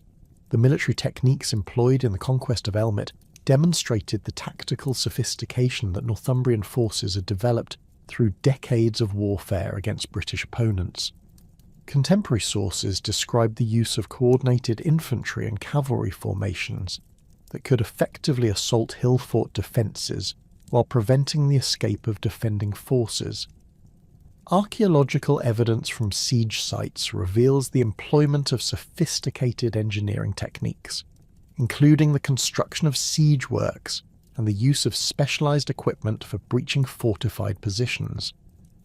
The Battle of Degsastan in 603 AD represented a crucial test of Northumbrian military capabilities against a coalition of Scottish and Irish forces led by Aidan mac Gabrian, King of Dalriada. This engagement, fought somewhere in the borderlands between modern Scotland and England, pitted Aethelfrith's expanding kingdom against a formidable alliance that sought to contain Northumbrian power before it could threaten the independence of the northern Celtic realms. Archaeological evidence from potential battle sites in the region reveals signs of major military activity during this period, including weapon deposits and evidence for large-scale troop movements that suggest the substantial scale of this confrontation. The strategic significance of Degsastan extended far beyond its immediate military results, as the battle determined whether Northumbrian expansion would be contained within traditional English territories or would continue northward into the Scottish lowlands. Aidan's decision to intervene directly in Northumbrian affairs reflected the growing recognition among Celtic rulers that Aethelfrith's ambitions posed a threat to the entire network of independent kingdoms that had emerged from the collapse of Roman authority. The coalition forces that assembled for this campaign included not only Dalriadan Scots, but also warriors from various British kingdoms and Irish allies, creating one of the largest Celtic armies assembled during the early 7th century. The tactical arrangements for the Battle of Degsastan appear to have been based on traditional Celtic military practices that emphasised individual warrior prowess and the coordination of kinship-based fighting units. Archaeological evidence from contemporary weapon hoards reveals the sophisticated equipment that armed these forces, including elaborately decorated swords, spears, and shields that proclaimed their owner's status and cultural identity. The presence of Irish-style artefacts among the weapon finds suggests the participation of substantial contingents from across the Irish Sea, indicating the international scope of the alliance against Northumbrian expansion. Aethelfrith's victory at Degsastan demonstrated the tactical superiority that Northumbrian forces had achieved through their systematic military organisation and standardised equipment. Contemporary sources describe the battle as a crushing defeat for the Celtic coalition, with heavy casualties among the Scottish and Irish leadership that would influence political developments throughout the region for decades to come. The death of Aidan's sons and many of his principal nobles effectively ended Dalriadan ambitions to expand into Northumbrian territory while establishing Aethelfrith's reputation as the dominant military leader in northern Britain. The aftermath of Degsastan saw the rapid consolidation of Northumbrian control over territories that had previously served as buffer zones between Anglo-Saxon and Celtic spheres of influence. Archaeological evidence from settlements in the Cheviot Hills and the Upper Tweed Valley reveals the establishment of new Northumbrian administrative centres and the construction of fortified positions that could monitor and control movement across the traditional frontier. The presence of Anglo-Saxon artefacts at sites that had previously produced exclusively British material culture indicates the systematic colonisation of these borderland territories. The political ramifications of the Degsastan victory extended throughout the Celtic world, as news of the defeat undermined confidence in the military capabilities of the traditional kingdoms while encouraging submission to Northumbrian authority. Several smaller British lordships in the border regions appear to have acknowledged Aethelfrith's overlordship following the battle, providing tribute and military service in exchange for protection against rival Celtic rulers. Archaeological evidence from these territories reveals the survival of British material culture alongside the introduction of Anglo-Saxon administrative practices, suggesting accommodation rather than complete cultural replacement. Edwin's succession to the Northumbrian throne in 616 AD, following Aethelfrith's death in battle against the East Anglians, brought to power a ruler whose political vision encompassed the transformation of Northumbria from a regional kingdom into the dominant power throughout northern Britain. Edwin's early experiences as an exile in various Celtic courts had provided him with detailed knowledge of British political systems and military capabilities, information that would prove crucial in planning the campaigns that would complete the conquest of the remaining independent territories. Archaeological evidence from major Northumbrian settlement reveals substantial expansion and fortification projects undertaken during Edwin's reign, indicating the mobilisation of resources for sustained military operations. The administrative systems that Edwin established to govern his expanding territories reflected a sophisticated understanding of the challenges involved in ruling diverse populations with different cultural traditions and political expectations. The kingdom was divided into distinct administrative units, each governed by appointed officials who were responsible for collecting tribute, maintaining order, and providing military service when required. Archaeological evidence from regional administrative centres reveals the presence of standardised weights, measures, and other administrative tools that facilitated the integration of conquered territories into the Northumbrian governmental system. Edwin's military campaigns against the remaining British kingdoms were characterised by careful planning and systematic execution that reflected both his personal military experience and the institutional capabilities that Northumbria had developed during the previous decades of expansion. The professional military forces that formed the core of his armies were supported by substantial militia levies drawn from the Anglo-Saxon population of the kingdom, creating combined forces capable of conducting multiple simultaneous operations across wide geographical areas. Archaeological evidence from military camps and supply depots reveals the sophisticated logistical systems that supported these extended campaigns. The siege and eventual capture of Din Aydin around 638 AD represented the culmination of Edwin's systematic campaign to eliminate the last major centre of British resistance in the southeastern Scottish lowlands. The fortress that had served as the stronghold of the Gododin kingdom for centuries presented formidable defensive challenges, with its position atop a volcanic plug providing natural protection that had been enhanced by generations of fortification work. Archaeological evidence from the site reveals the massive scale of the defensive works that protected the summit, including multiple lines of stone walls and sophisticated water storage systems that could sustain a substantial garrison during extended sieges. The tactical approach that Edwin's forces employed against Din Aydin demonstrated the advanced siege techniques that Northumbrian military engineers had developed through decades of warfare against fortified British positions. Contemporary sources describe the construction of elaborate siege works that surrounded the fortress and prevented the delivery of supplies or reinforcements to the defenders. Archaeological investigations have uncovered evidence for substantial earthwork constructions in the areas surrounding the castle rock, including defensive ditches and ramparts that suggest the establishment of permanent siege camps capable of maintaining the blockade for extended periods.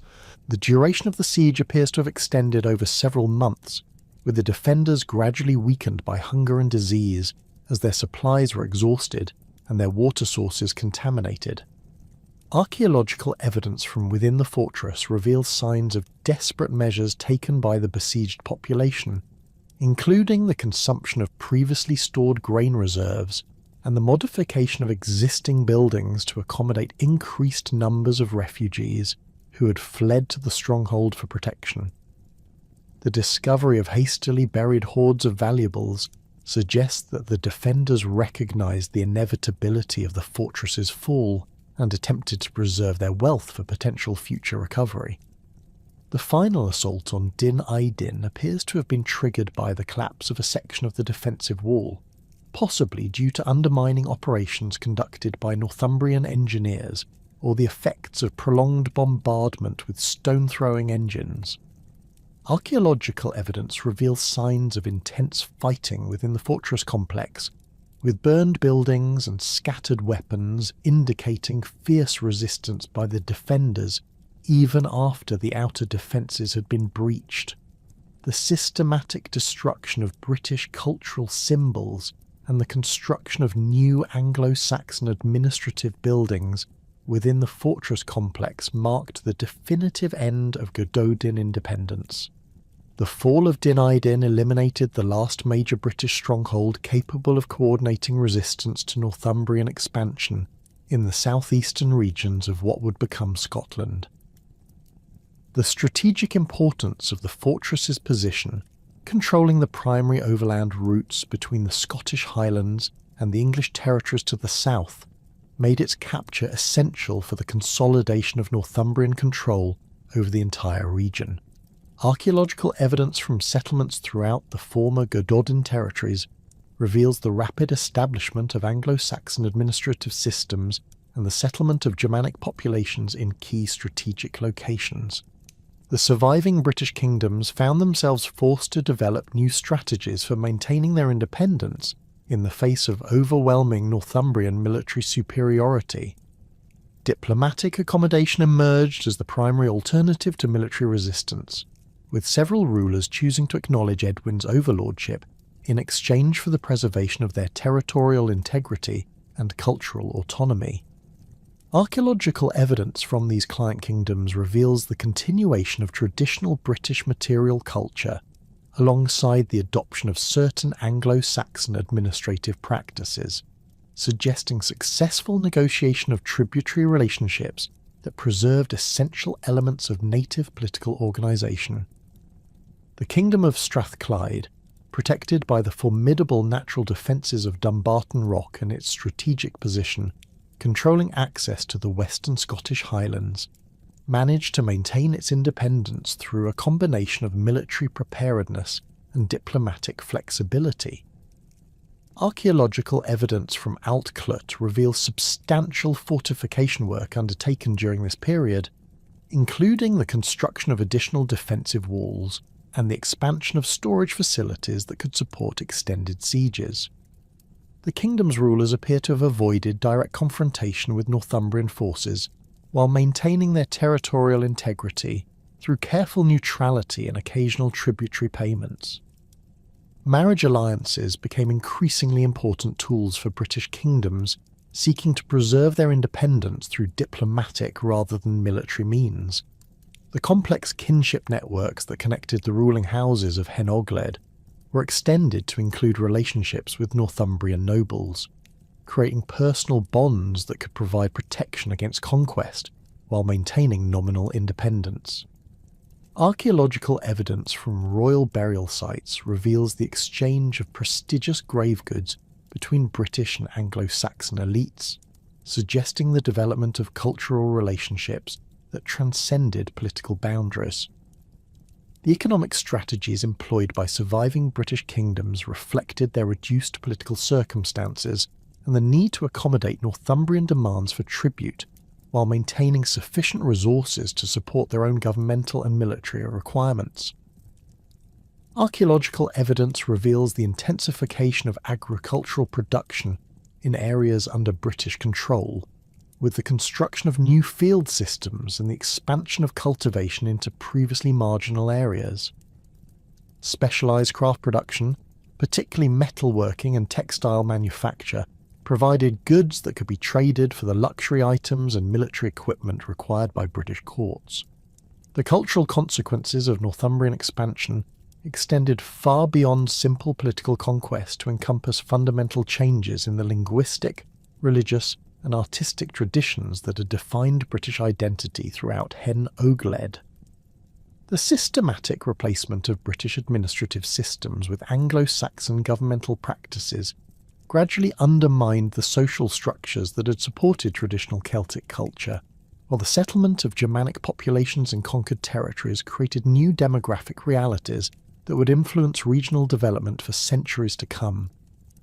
Archaeological evidence reveals the gradual disappearance of distinctively British material culture from many areas that had fallen under Northumbrian control, replaced by standardised Anglo-Saxon artefact types that reflected the cultural preferences of the new ruling elite. The transformation of the political landscape following Edwin's conquests left only scattered remnants of the once mighty confederation of northern British kingdoms. Yet among these survivors, the kingdom of Alt Clwyd, known to later generations as Strathclyde, emerged as the most resilient and enduring of all the Hen Ogledd realms. Perched atop the volcanic plug of Dumbarton Rock, where the River Leven meets the Clyde, this fortress kingdom would demonstrate a remarkable capacity for adaptation and survival that would see it outlast all its contemporaries by several centuries. The strategic advantages that enabled Alt Clwyd's longevity stemmed from both geographical and political factors that distinguished it from its fallen neighbours. The fortress itself, rising 240 feet above the river confluence, presented attackers with virtually insurmountable defensive challenges. Archaeological investigations conducted on the rock have revealed the sophisticated nature of the defensive systems that protected the royal stronghold. Multiple defensive walls followed the natural contours of the volcanic formation, creating successive defensive zones that could be held independently if outer positions were compromised. Recent excavations have uncovered evidence for elaborate water collection and storage systems carved directly into the rock, including cisterns capable of holding thousands of gallons that could sustain the garrison through extended sieges. The kingdom's territorial control extended far beyond the immediate vicinity of the fortress to encompass the fertile Clyde Valley and its tributaries, providing agricultural resources that could support a substantial population. Archaeological surveys of settlement sites throughout the region reveal evidence for intensive agricultural exploitation during the 7th century, with field systems and farmsteads that employed sophisticated drainage techniques to maximize productivity in the often waterlogged valley bottoms. The presence of substantial grain storage facilities at sites like Govan and Partick indicates the development of agricultural surpluses that could support non-agricultural populations and provide resources for trade with neighbouring regions. The rulers of Alt Clwyd demonstrated exceptional diplomatic skills in navigating the complex political relationships that emerged following the collapse of traditional British power structures. Rather than pursuing futile military resistance against overwhelming Northumbrian superiority, they developed a flexible approach that combined strategic accommodation with careful maintenance of their essential independence.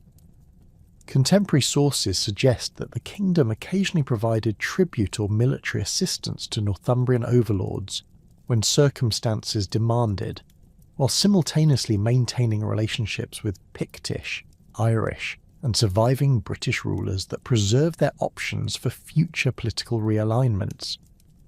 Marriage alliances played a crucial role in this diplomatic strategy, with the royal house of Alt Clwyd establishing kinship connections that extended throughout the Celtic world and occasionally into Anglo-Saxon nobility. Archaeological evidence from royal burial sites reveals the exchange of prestigious grave goods that reflected these wide-ranging political relationships, including Irish style brooches, Pictish symbol stones, and occasionally Anglo-Saxon metalwork that demonstrate the kingdom's integration into multiple political networks simultaneously. These marriages created complex webs of obligation and mutual support that provided protection against potential aggressors while maintaining the cultural distinctiveness that defined Strathclyde identity.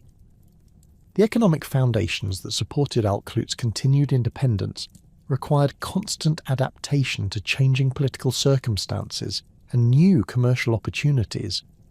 The kingdom's position controlling access to the western Scottish Highlands made it a crucial intermediary in trade relationships between the Irish Sea regions and the emerging centres of Anglo-Saxon power in southern Scotland and northern England. Archaeological evidence from harbour sites along the Clyde reveals the presence of substantial port facilities capable of handling large vessels, while the discovery of imported goods from Ireland, Wales and continental Europe demonstrates the kingdom's integration into long-distance trade networks. Metalworking industries flourished under royal patronage, producing both utilitarian goods for local consumption and luxury items that could be traded for exotic imports or used as diplomatic gifts. Excavations at Gavan have uncovered evidence for sophisticated iron and bronze working facilities that employed advanced techniques for producing high-quality weapons, tools, and decorative objects. The presence of specialised workshops within the royal complex at Dumbarton Rock indicates direct royal control over the production of the most prestigious items, ensuring that the kingdom's rulers could maintain the material displays of wealth and power necessary for effective political leadership. The survival of Reged as an independent political entity became increasingly precarious following the devastating losses at Catraeth and the subsequent Northumbrian conquests that eliminated most of its traditional allies. Archaeological evidence from Carlisle reveals significant changes in the character of royal occupation during the mid-7th century, with modifications to existing structures that suggest adaptation to reduced circumstances and altered political realities. The great timber halls that had accommodated Urien's extensive warrior retinues were subdivided into smaller units, while new construction emphasized defensive capabilities over ceremonial grandeur. The territorial extent of Reged underwent dramatic contraction as Northumbrian pressure intensified and local populations either fled or submitted to Anglo-Saxon authority. Archaeological surveys of settlement sites throughout the traditional heartland of the kingdom reveal patterns of abandonment and reoccupation that suggest substantial demographic disruption during this period. Many hill forts and fortified settlements show evidence of hasty abandonment, with valuable items left behind and defensive works deliberately slighted to prevent their use by enemies. The replacement populations that eventually reoccupied some of these sites often displayed material culture that reflected Anglo-Saxon rather than British cultural preferences. The final phases of Reged's independence appear to have involved a gradual process of territorial concession and political accommodation rather than dramatic military conquest. Contemporary sources suggest that successive rulers were forced to acknowledge Northumbrian overlordship in exchange for the preservation of limited autonomy over their remaining territories. Archaeological evidence from administrative sites reveals the introduction of Anglo-Saxon governmental practices alongside the survival of traditional British legal and social institutions, creating hybrid systems that reflected the complex political relationships between conqueror and conquered.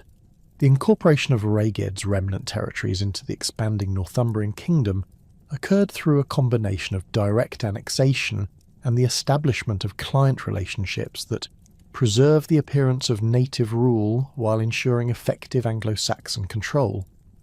Several members of the Reged royal house appear to have been granted positions within the Northumbrian administrative hierarchy, allowing them to maintain their social status while serving the interests of their former enemies. Archaeological evidence from their residences reveals the adoption of Anglo-Saxon material culture alongside the preservation of certain British cultural symbols, suggesting successful adaptation to changed political circumstances. Christianity emerged as a crucial factor in the political legitimacy and cultural survival of the remaining British kingdoms during this period of territorial contraction and political subordination. The establishment of monasteries and the patronage of religious institutions provided alternative sources of authority and cultural continuity that could survive political conquest and demographic change. Archaeological investigations at early Christian sites throughout the region reveal substantial investment in religious infrastructure during the 7th century, with elaborate stone churches and monastic complexes that demonstrated both royal piety and the economic resources available to surviving British rulers. The monastery at Whithorn, traditionally associated with St Ninian's mission to the southern Picts, became a particularly important centre for the preservation and transmission of British Christian culture. Excavations at the site have revealed evidence for continuous occupation throughout the 7th century, with substantial stone buildings and evidence for sophisticated scriptural and artistic production. The presence of carved stone monuments bearing Latin inscriptions and Celtic artistic motifs demonstrates the synthesis of Christian learning with traditional British cultural expressions that characterised religious life in the surviving kingdoms. Monastic communities served multiple functions beyond their purely religious roles, acting as centres of learning, economic production, and political influence that could provide stability during periods of political upheaval. The monks and clergy associated with these institutions often possessed the literacy and administrative skills necessary for effective governance, making them valuable advisors to secular rulers and intermediaries in diplomatic negotiations. Archaeological evidence from monastic sites reveals the presence of substantial libraries, scriptoria, and educational facilities that preserved not only religious texts, but also historical chronicles, legal documents, and literary works that maintained cultural memory across generations. The cult of British saints provided particularly important sources of political legitimacy and cultural identity for the surviving kingdoms. Saints like Kentigern in Strathclyde and Patrick in Ireland became focal points for regional identity that transcended immediate political boundaries while providing spiritual authority that could rival or complement secular kingship. Archaeological evidence from pilgrimage sites reveals substantial investment in shrine construction and the development of religious festivals that attracted visitors from throughout the Celtic world, creating networks of cultural exchange that maintained connections between scattered British communities. The preservation of traditional legal systems within Christianized frameworks allowed British communities to maintain essential elements of their cultural identity even under foreign political control. Canon law and Christian moral teaching were integrated with ancient Celtic legal traditions to create hybrid systems that preserved customary practices while adapting to new religious requirements. Archaeological evidence from legal assembly sites reveals the continuation of traditional judicial procedures, with stone circles and other ceremonial spaces that had been used for legal proceedings since prehistoric times continuing to serve similar functions under Christian auspices. The material culture that developed in the surviving British kingdoms during this period reflected the complex cultural negotiations required for survival in a changing political landscape. Archaeological assemblages from major sites reveal the continuation of traditional British craft techniques, alongside the selective adoption of Anglo-Saxon and continental European innovations that enhanced economic productivity or political prestige. Pottery production, for example, maintained distinctive regional styles while incorporating new decorative motifs and functional forms that reflected changing consumer preferences and trade relationships.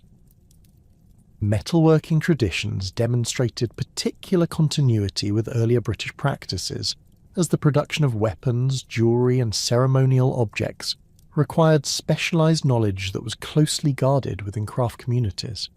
Archaeological analysis of metalwork from this period reveals the persistence of traditional Celtic artistic styles, with intricate knotwork patterns and zoomorphic designs that maintained cultural distinctiveness while adapting to new political contexts.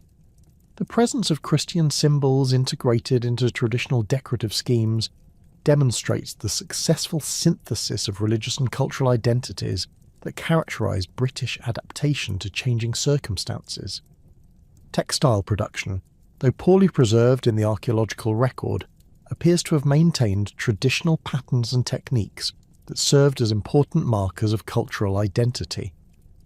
References in contemporary sources to distinctive British clothing styles and the continued production of high-quality woolen goods suggest that textile crafts provided both economic resources and cultural continuity for surviving British communities. The discovery of specialised textile tools and evidence for sheep farming throughout the region indicates the continued importance of this industry for both local consumption and long-distance trade.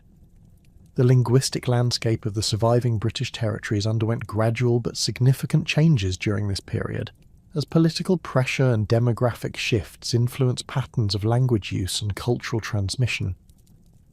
While British languages continue to be spoken in domestic and religious contexts, the adoption of Latin for administrative and scholarly purposes and the increasing influence of Anglo-Saxon political terminology created multilingual environments that reflected the complex cultural negotiations required for survival.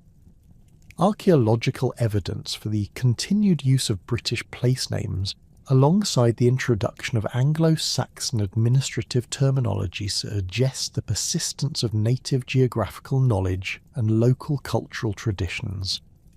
Educational systems within the surviving kingdoms adapted to serve both traditional cultural preservation and the practical requirements of political accommodation with Anglo-Saxon overlords.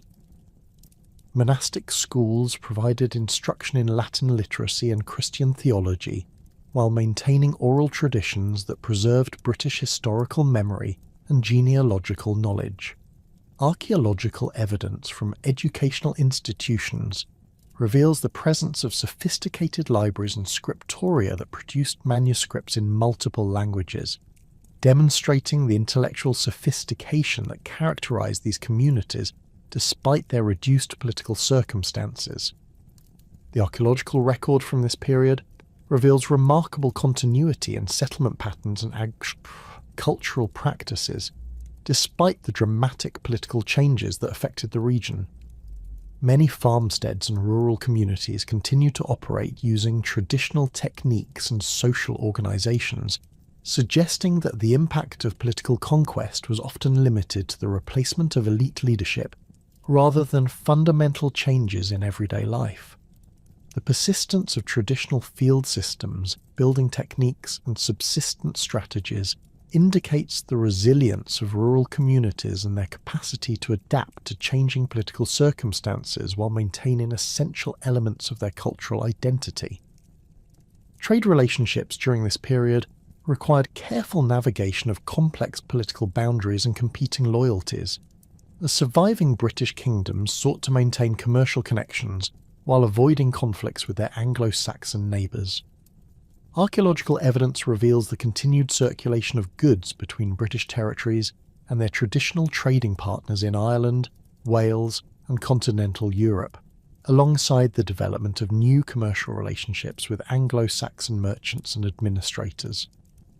The presence of mixed artefact assemblages at trading sites demonstrates the pragmatic approach that characterised commercial relationships during this transitional period. The preservation of historical memory across the northern British kingdoms relied fundamentally upon the sophisticated oral traditions maintained by professional court poets known as bear D, whose responsibilities extended far beyond mere entertainment to encompass the crucial functions of legitimising royal authority, preserving genealogical knowledge, and maintaining the cultural identity that bound together the scattered communities of Hen Ogledd. These bardic practitioners operated within institutional frameworks that combined ancient Celtic learning traditions with adaptations necessitated by the political upheavals and territorial losses that characterised the post-Roman period. Archaeological evidence from major royal centres reveals the physical infrastructure that supported bardic activities, including specialised performance spaces within great halls, and evidence for the production and storage of the musical instruments that accompanied poetic recitation. The professional training required to become a recognised bard involved decades of intensive study that encompassed not only the memorisation of vast quantities of traditional material, but also the mastery of complex metrical systems, genealogical knowledge, and legal precedents that form the foundation of Celtic scholarly tradition.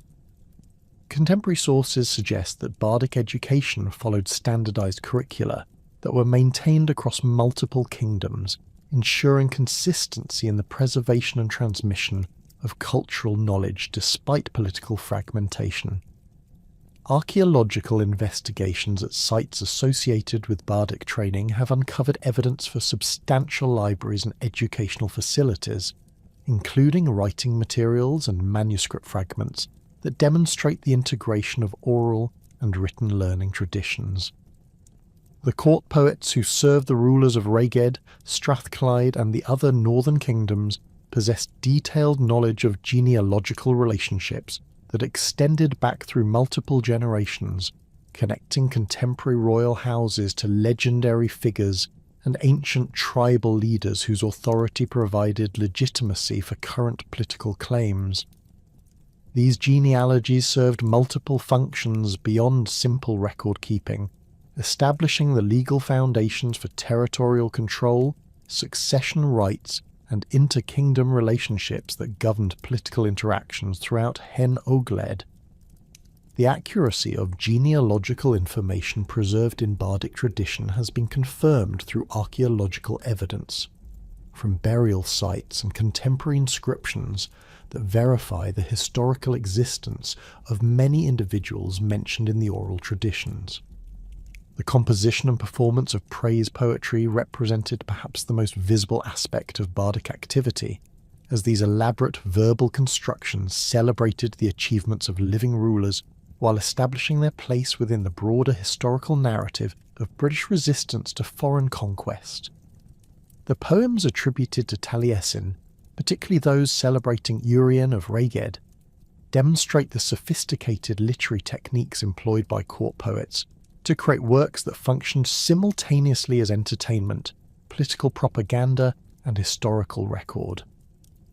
Archaeological evidence from performance contexts reveals the elaborate ceremonial arrangements that accompanied the recitation of these works, with raised platforms, specialized seating arrangements, and acoustic features designed to enhance the impact of poetic presentation. The metrical structures employed in early Welsh poetry reflect the preservation of ancient Indo-European verse traditions that had been adapted to serve the specific requirements of Celtic court culture.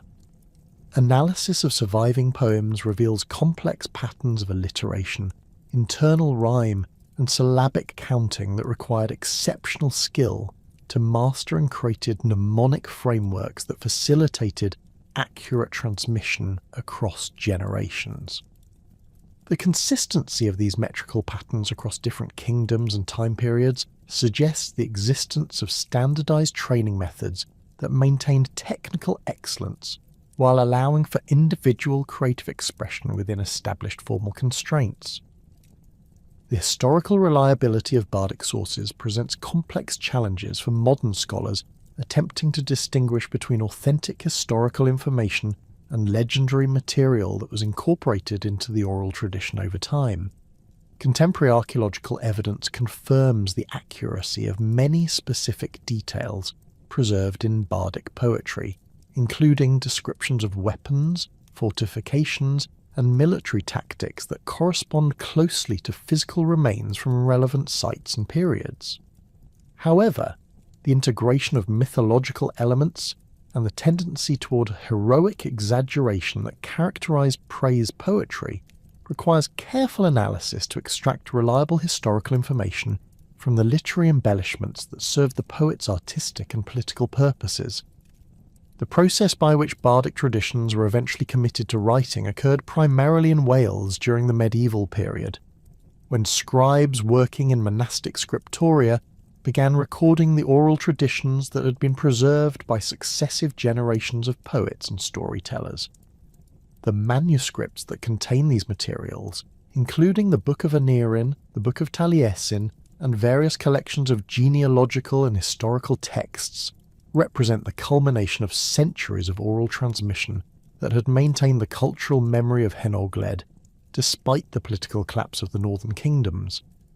Archaeological evidence from the scriptoria where these manuscripts were produced reveals the sophisticated intellectual infrastructure that supported this preservation effort, including substantial libraries, specialized writing materials, and evidence for the scholarly networks that connected Welsh monasteries with other centres of Celtic learning. The transmission of northern British cultural memory to Wales involved complex processes of adaptation and reinterpretation that reflected the different political and social circumstances of the receiving communities. Welsh scholars and poets who recorded these traditions were often working centuries after the original events, requiring them to reconcile conflicting versions of stories and to interpret archaic language and cultural references that had become obscure through the passage of time. The archaeological record from Welsh monastic sites reveals evidence for sustained scholarly activity during the periods when these manuscripts were being produced, including the presence of multiple scribal hands and evidence for the comparison and collation of different textual sources. The development of Welsh literary tradition during the medieval period drew heavily upon the preserved memories of Hen Ogledd, while adapting these materials to serve the political and cultural needs of contemporary Welsh society. The four branches of the Mabinogi, while primarily reflecting southern Welsh cultural traditions, incorporate certain elements that may derive from northern British sources, though these connections remain tenuous and difficult to verify through archaeological evidence.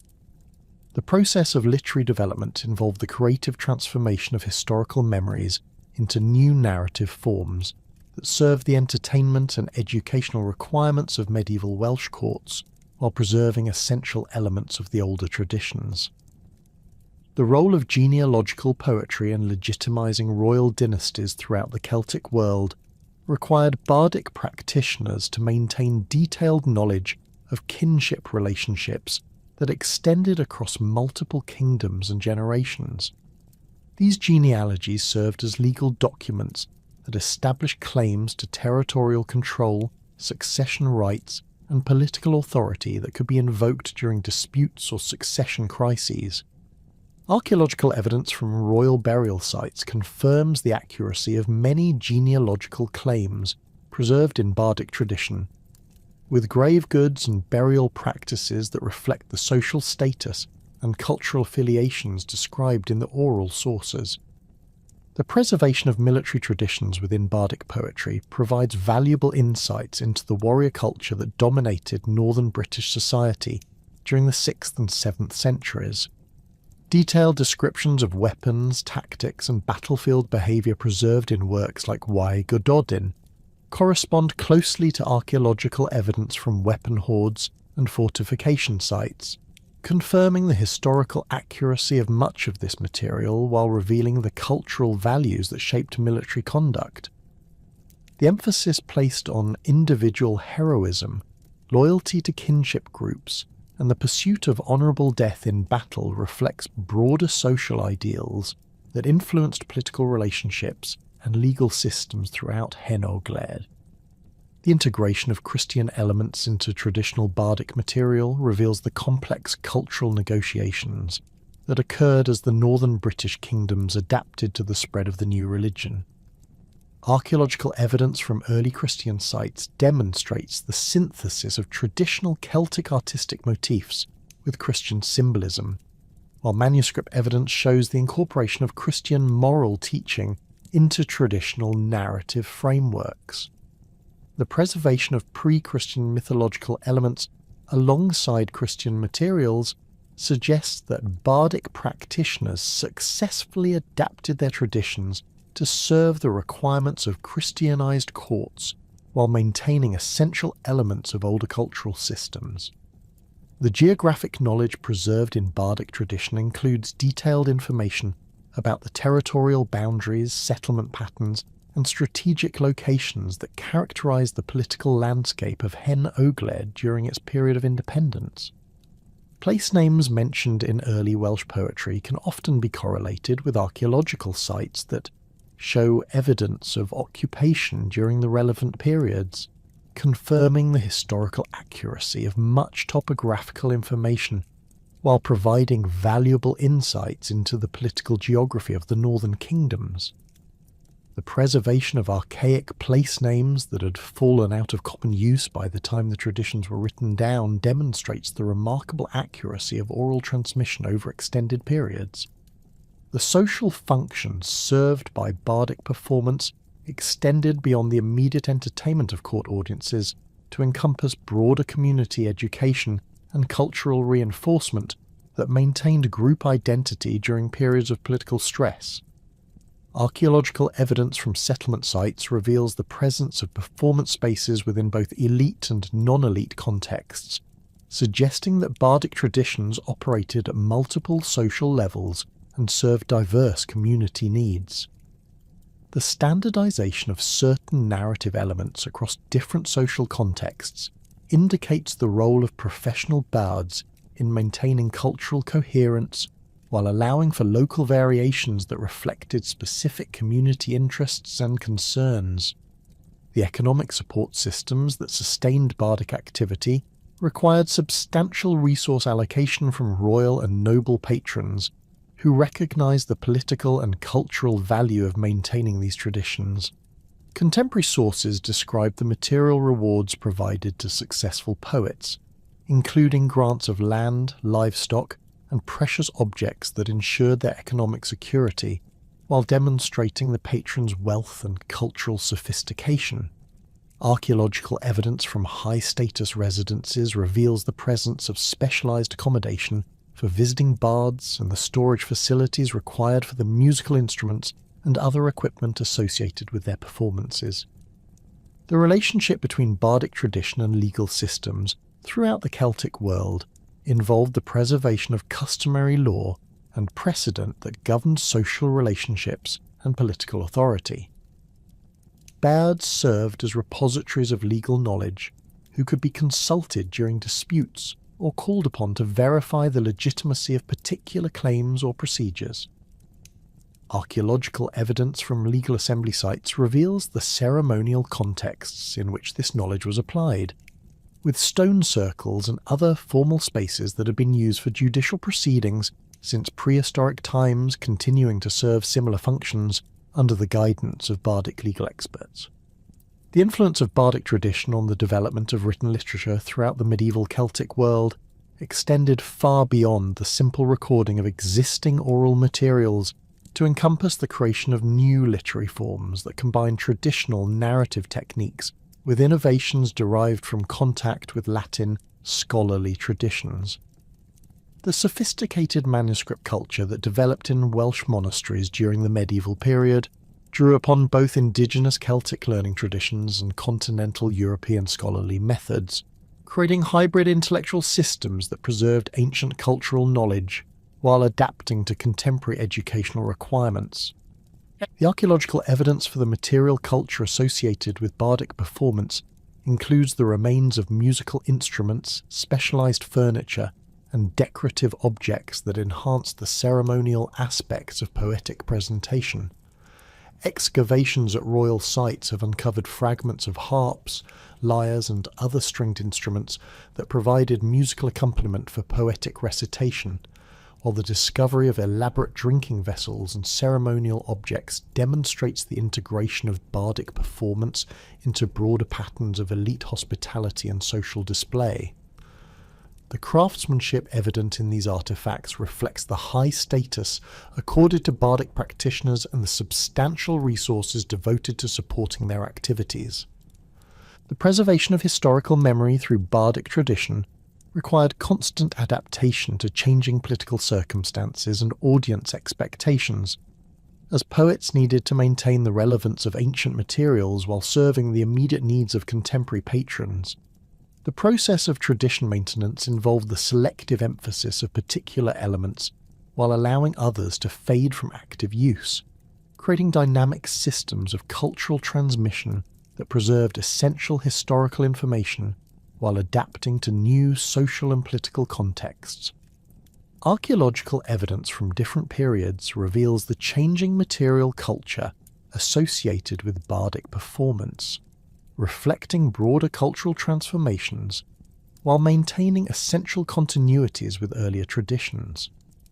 The arrival of Viking longships along the coasts of northern Britain during the late 8th century introduced a new and devastating variable into the already complex political landscape of the surviving British kingdoms. These Norse raiders, emerging from the fjords of Norway and the islands of Denmark, possessed maritime capabilities and military technologies that would fundamentally alter the strategic calculations of rulers throughout the region. The first recorded Viking attack on the monastery at Lindisfarne in 793 AD sent shockwaves through the Christian communities of northern Britain, demonstrating the vulnerability of coastal settlements to seaborne assaults and heralding the beginning of a new age of warfare that would test the survival capabilities of every remaining kingdom. Archaeological evidence from coastal sites throughout Scotland and northern England reveals the sudden appearance of Scandinavian material culture during the early 9th century, including distinctive brooches, weapons, and pottery that indicate not merely raiding activity, but the establishment of permanent settlements. The discovery of ship burials at sites like Skar in Orkney and the presence of Norse-style buildings at locations such as Jarlshof in Shetland demonstrate the scale of Scandinavian colonisation that accompanied the initial raiding phase. These settlements served as bases for further expansion and provided the logistical infrastructure necessary to support sustained military operations against the indigenous British and Pictish populations. The kingdom of Alclut faced its greatest existential crisis in 870 AD, when a massive Viking fleet commanded by the Norse leaders Olaf and Ivar sailed up the River Clyde and laid siege to the fortress of Dumbarton Rock. Contemporary sources describe this as one of the most formidable military operations of the Viking Age, involving a fleet of over 200 ships and several thousand warriors drawn from Norse settlements throughout Ireland and the Scottish Islands. The siege lasted 4 months, during which the attackers employed sophisticated engineering techniques to overcome the natural defences that had protected the fortress for centuries. The Viking assault on Alclut represented a departure from typical Norse raiding tactics, which generally favoured rapid strikes against poorly defended targets, followed by immediate withdrawal with captured wealth and prisoners. The decision to commit substantial resources to a prolonged siege operation against one of the strongest fortifications in northern Britain reflected the strategic importance that the Norse commanders placed on controlling the Clyde Valley and its approaches to the western Scottish Highlands. Archaeological evidence from the siege period reveals the construction of substantial earthwork fortifications around the base of Dumbarton Rock, indicating the Vikings' intention to maintain their position regardless of the time required to reduce the fortress. The defenders of Alclut, led by King Artgal, initially relied upon the fortress's traditional advantages of elevation, water supply, and stored provisions to outlast the besiegers. Archaeological investigations have revealed evidence for the hasty construction of additional defensive works during this period, including the blocking of certain access routes and the reinforcement of existing walls with timber palisades. The discovery of large quantities of iron arrowheads and spear points within the fortress complex suggests that the defenders possessed substantial military equipment and were prepared for extended resistance. The eventual fall of Dumbarton Rock occurred not through direct assault, but through the systematic degradation of the defenders' capacity to maintain resistance. The Vikings' control of the surrounding territory prevented the delivery of supplies or reinforcements, while their naval supremacy eliminated any possibility of relief from seaborne allies. Archaeological evidence suggests that the fortress's water supply, normally adequate for its garrison, became insufficient to support the expanded population of refugees who had sought protection within its walls.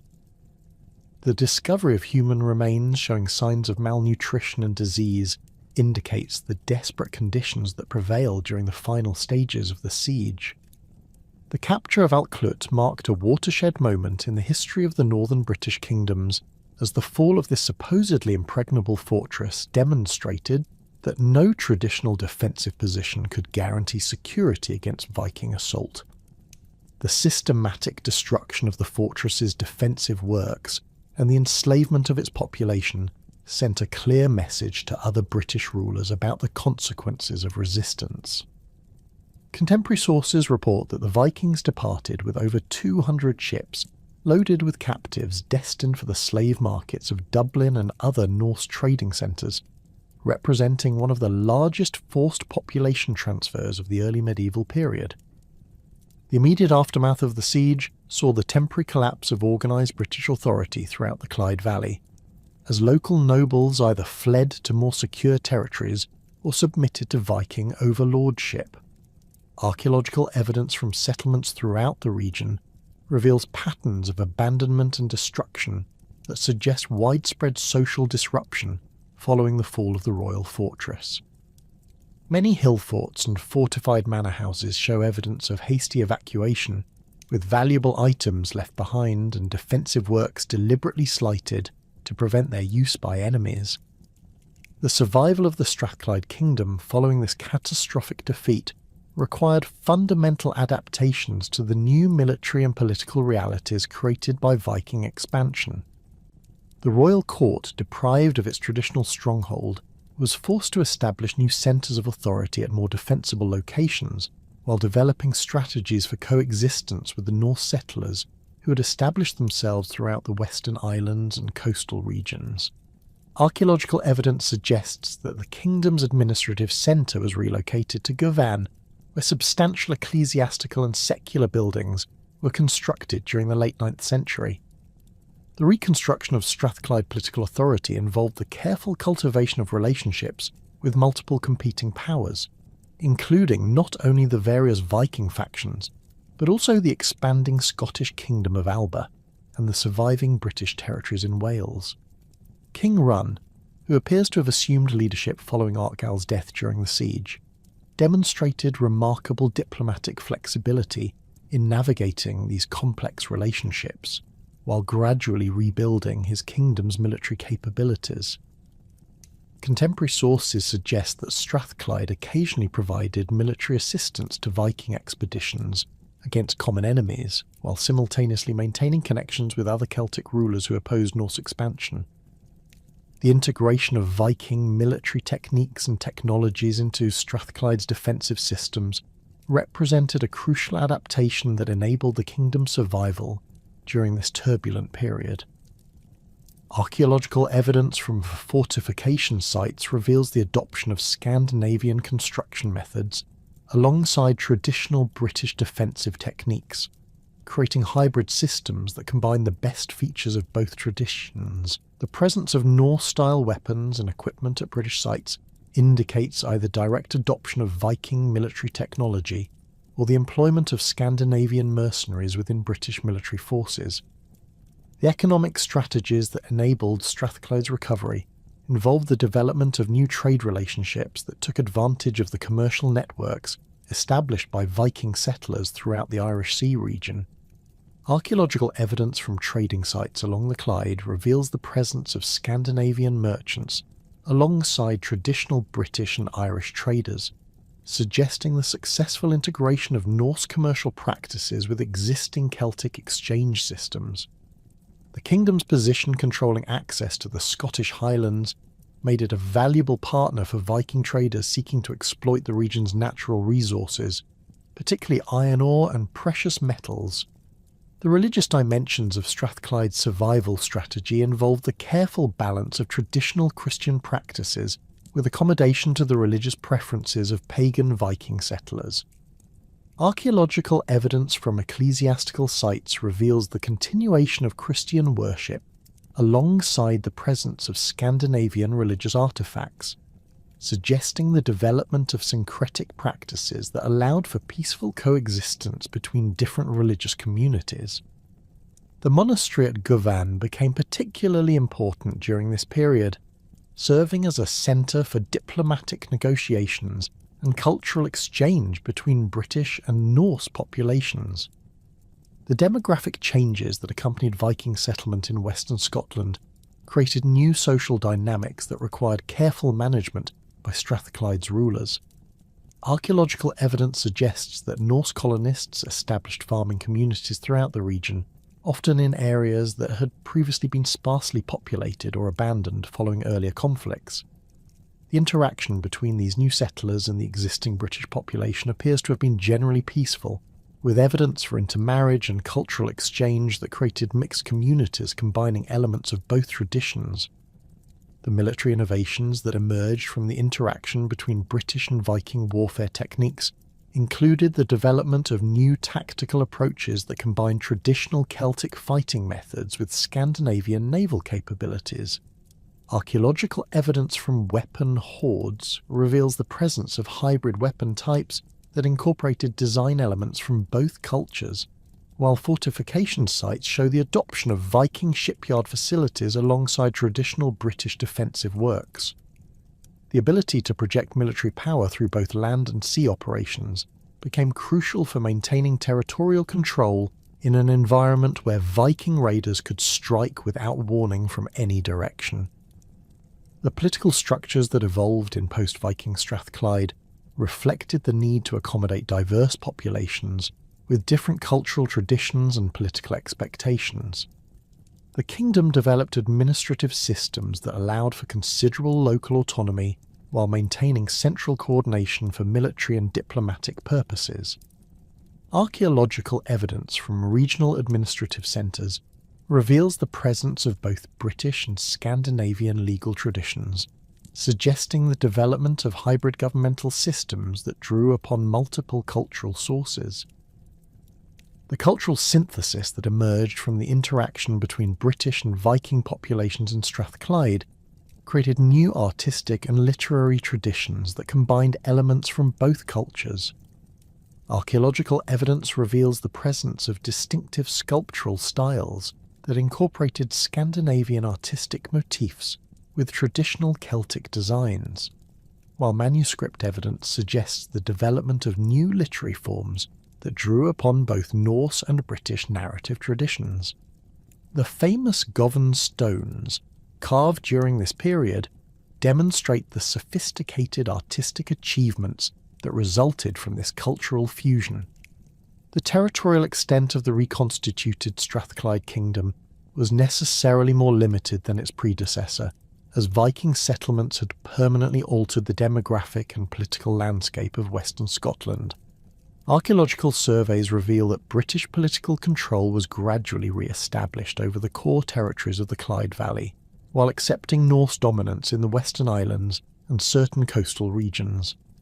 This territorial arrangement created a complex patchwork of overlapping jurisdictions that required constant diplomatic management to maintain stability. The succession arrangements that governed royal authority in post-Viking Strathclyde reflected the need to balance traditional Celtic inheritance practices with the political realities created by foreign settlement and demographic change. Archaeological evidence from royal burial sites suggests the adoption of certain Scandinavian ceremonial practices, alongside the maintenance of traditional British royal symbolism. The integration of Norse noble families into the Strathclyde political hierarchy through marriage alliances created new kinship networks that strengthened the kingdom's position while potentially complicating succession disputes. The defensive strategies developed by Strathclyde during the Viking Age emphasised mobility and flexibility rather than reliance on fixed fortifications that could be besieged and captured. Archaeological evidence reveals the construction of numerous smaller strongholds throughout the kingdom's territory, each capable of supporting limited garrisons, but designed primarily to provide temporary refuge and coordination points for mobile military forces. This distributed defensive system proved more effective against Viking raiding tactics than the traditional concentration of resources in single major fortresses. The economic recovery that followed Strathclyde's initial adaptation to Viking presence involved the exploitation of new, commercial opportunities created by Scandinavian trade networks. Archaeological evidence from market sites reveals the circulation of silver coins and hack silver that reflected the Viking preference for weight-based monetary systems, alongside the continued use of traditional Celtic exchange mechanisms.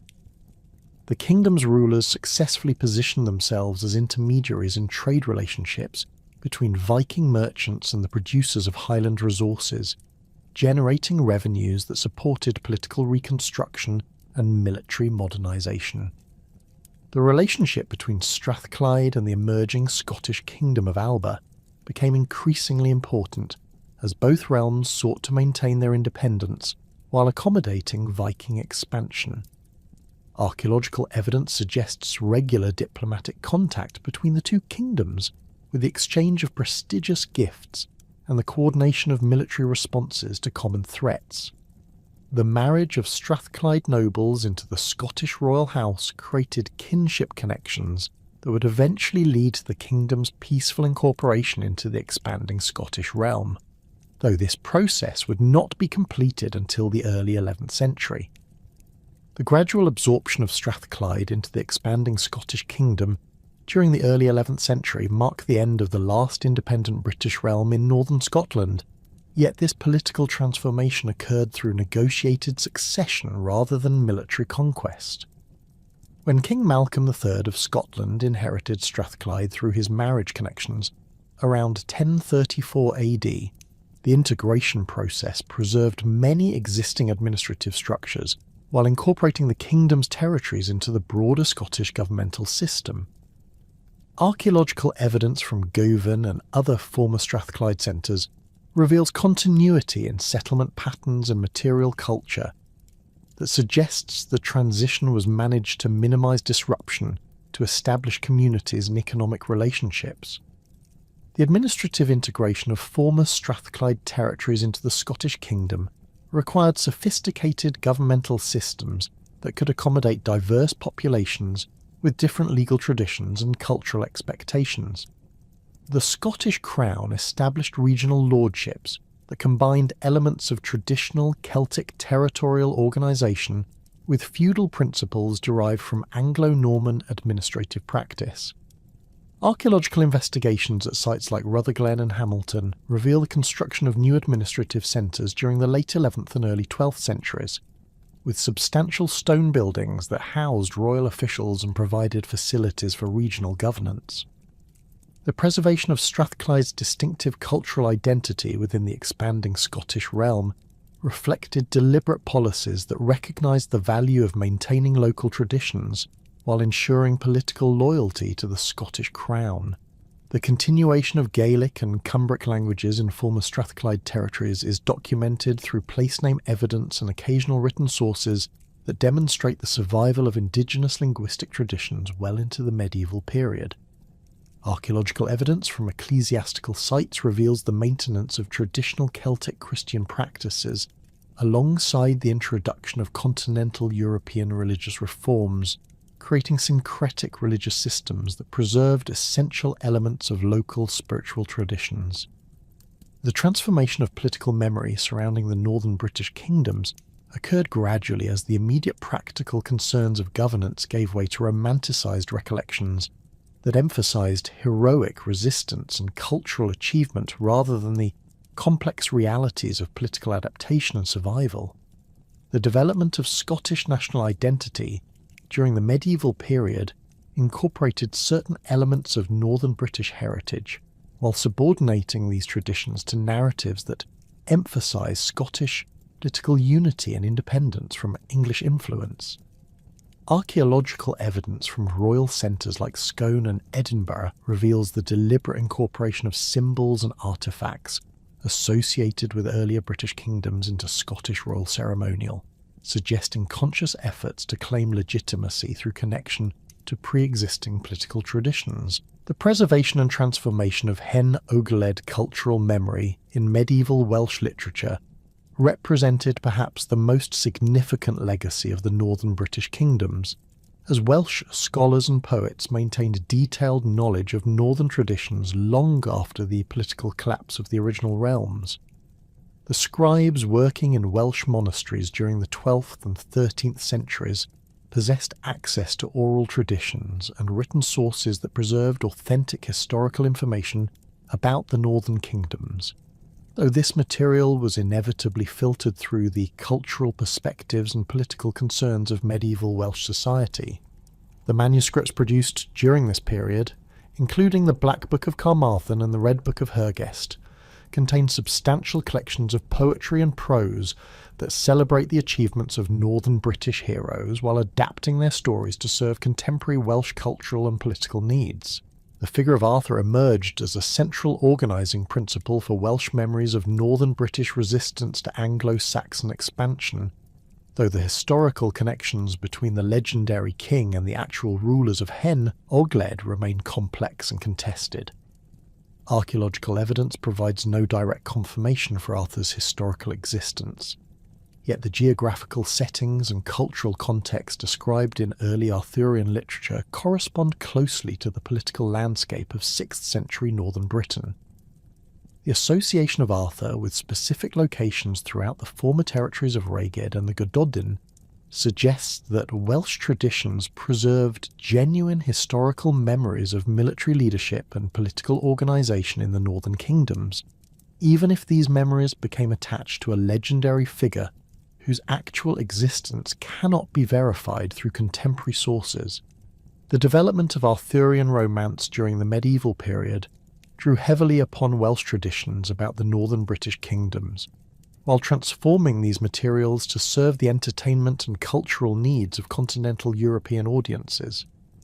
The works of Geoffrey of Monmouth, Chrétien de Troyes, and other medieval authors incorporated elements derived from authentic northern British traditions into elaborate fictional narratives that emphasised chivalric values and courtly culture rather than the harsh realities of early medieval warfare and political survival. Archaeological evidence from medieval courts throughout Europe reveals the popularity of Arthurian themes in decorative arts and ceremonial objects, demonstrating the widespread cultural influence of stories that ultimately derived from the historical experiences of Hen Ogledd. The preservation of genealogical traditions connecting medieval Welsh royal houses to the rulers of the northern British kingdoms served important political functions in legitimising territorial claims and establishing diplomatic relationships throughout the Celtic world.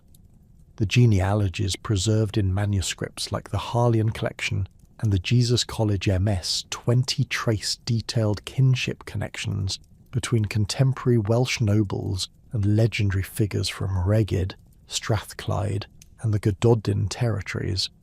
While the historical accuracy of these genealogical claims cannot be verified through archaeological evidence, their consistent preservation across multiple manuscript traditions suggests that they reflected genuine cultural memories of political relationships and territorial connections that had survived the collapse of the original kingdoms. The linguistic legacy of the northern British kingdoms persisted in the place name evidence that preserved Cumbric and early Welsh terminology throughout southern Scotland and northern England long after the disappearance of native speakers. The survival of British place names in areas that had been under Anglo-Saxon political control for centuries demonstrates the persistence of indigenous geographical knowledge and local cultural traditions despite demographic and political changes. Archaeological investigations guided by place name evidence have successfully identified numerous sites associated with the northern British kingdoms, including hill forts, royal centres, and ecclesiastical establishments that might otherwise have remained unrecognised. The ecclesiastical traditions that developed from the Christian communities of Hen Ogledd continue to influence religious practice throughout the medieval Celtic world, particularly through the veneration of saints associated with the northern British kingdoms. Saint Kentigern of Strathclyde became the patron saint of Glasgow, with his cult centre at Govan serving as a focus for regional religious identity that transcended political boundaries. Archaeological investigations at early Christian sites throughout the former territories of the northern kingdoms reveal continuity in religious practice and architectural traditions that preserved elements of Celtic Christianity, despite the introduction of continental European religious reforms.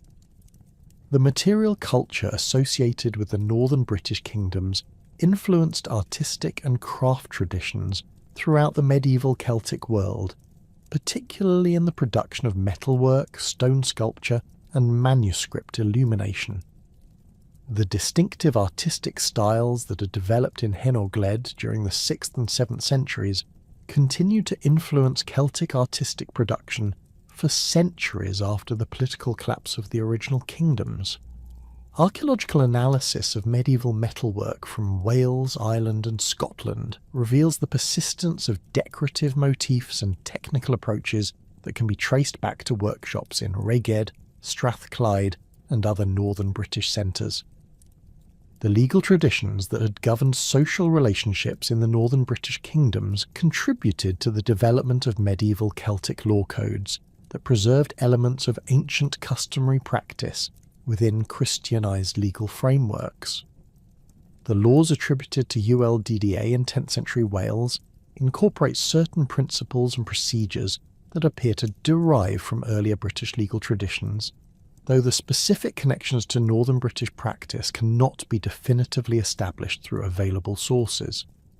Archaeological evidence from legal assembly sites throughout the Celtic world reveals continuity in judicial procedures and ceremonial practices that suggest the preservation of ancient legal traditions despite political and religious changes. The military traditions associated with the warrior culture of Hen Ogledd influenced medieval Celtic concepts of nobility and martial honour that shaped aristocratic behaviour throughout the region for centuries. The emphasis on personal valour, loyalty to kinship groups, and the pursuit of honourable reputation that characterised the warrior bands of Rhaeadr and Strathclyde continued to define aristocratic ideals in medieval Wales, Ireland and Scotland. Archaeological evidence from medieval castle sites and noble residences reveals the persistence of ceremonial practices and material culture associated with warrior identity, including the deposition of weapons in graves and the construction of halls designed to accommodate military retinues. The agricultural and economic systems that had supported the northern British kingdoms provided models for rural organisation and resource management that influenced medieval development throughout northern Britain. The field systems and settlement patterns established during the period of British political independence continued to shape land use and agricultural practice long after the territories had been incorporated into Anglo-Saxon or Scottish kingdoms. Archaeological surveys of rural landscapes throughout the region reveal remarkable continuity in farming techniques and settlement organisation that preserved efficient adaptations to local environmental conditions. The technological innovations that had been developed in the northern British kingdoms, particularly in metallurgy and fortification engineering, contributed to broader medieval technological development throughout the Celtic world. The advanced iron-working techniques employed in royal workshops at Carlisle and Dumbarton Rock influenced metalworking traditions throughout northern Britain, while the sophisticated defensive systems developed for hill fort fortification provided models for medieval castle construction. Archaeological analysis of medieval fortifications reveals the incorporation of design principles and construction techniques that can be traced back to the engineering traditions of Hen Ogledd. Modern archaeological and historical research has fundamentally transformed scholarly understanding of the northern British kingdoms and their significance in early medieval European history. The systematic excavation of major sites like Dumbarton Rock, Traprain Law and Carlisle has revealed the sophisticated political organisation and material culture that characterised these realms, challenging earlier assumptions about the decline of British civilization following the end of Roman rule. The application of scientific dating techniques and environmental archaeology has provided precise chronological frameworks and detailed reconstructions of economic and social systems that demonstrate the complexity and achievement of northern British society. The interdisciplinary approaches that characterise contemporary scholarship on Hen Ogledd combine archaeological evidence with linguistic analysis, historical documentation, and scientific investigation to create comprehensive pictures of early medieval northern British society.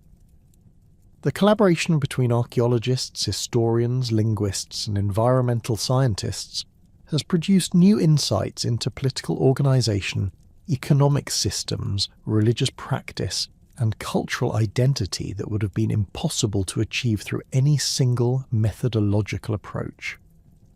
The development of digital databases and geographic information systems has enabled researchers to analyse spatial relationships and temporal changes across the entire region of the Northern British Kingdoms.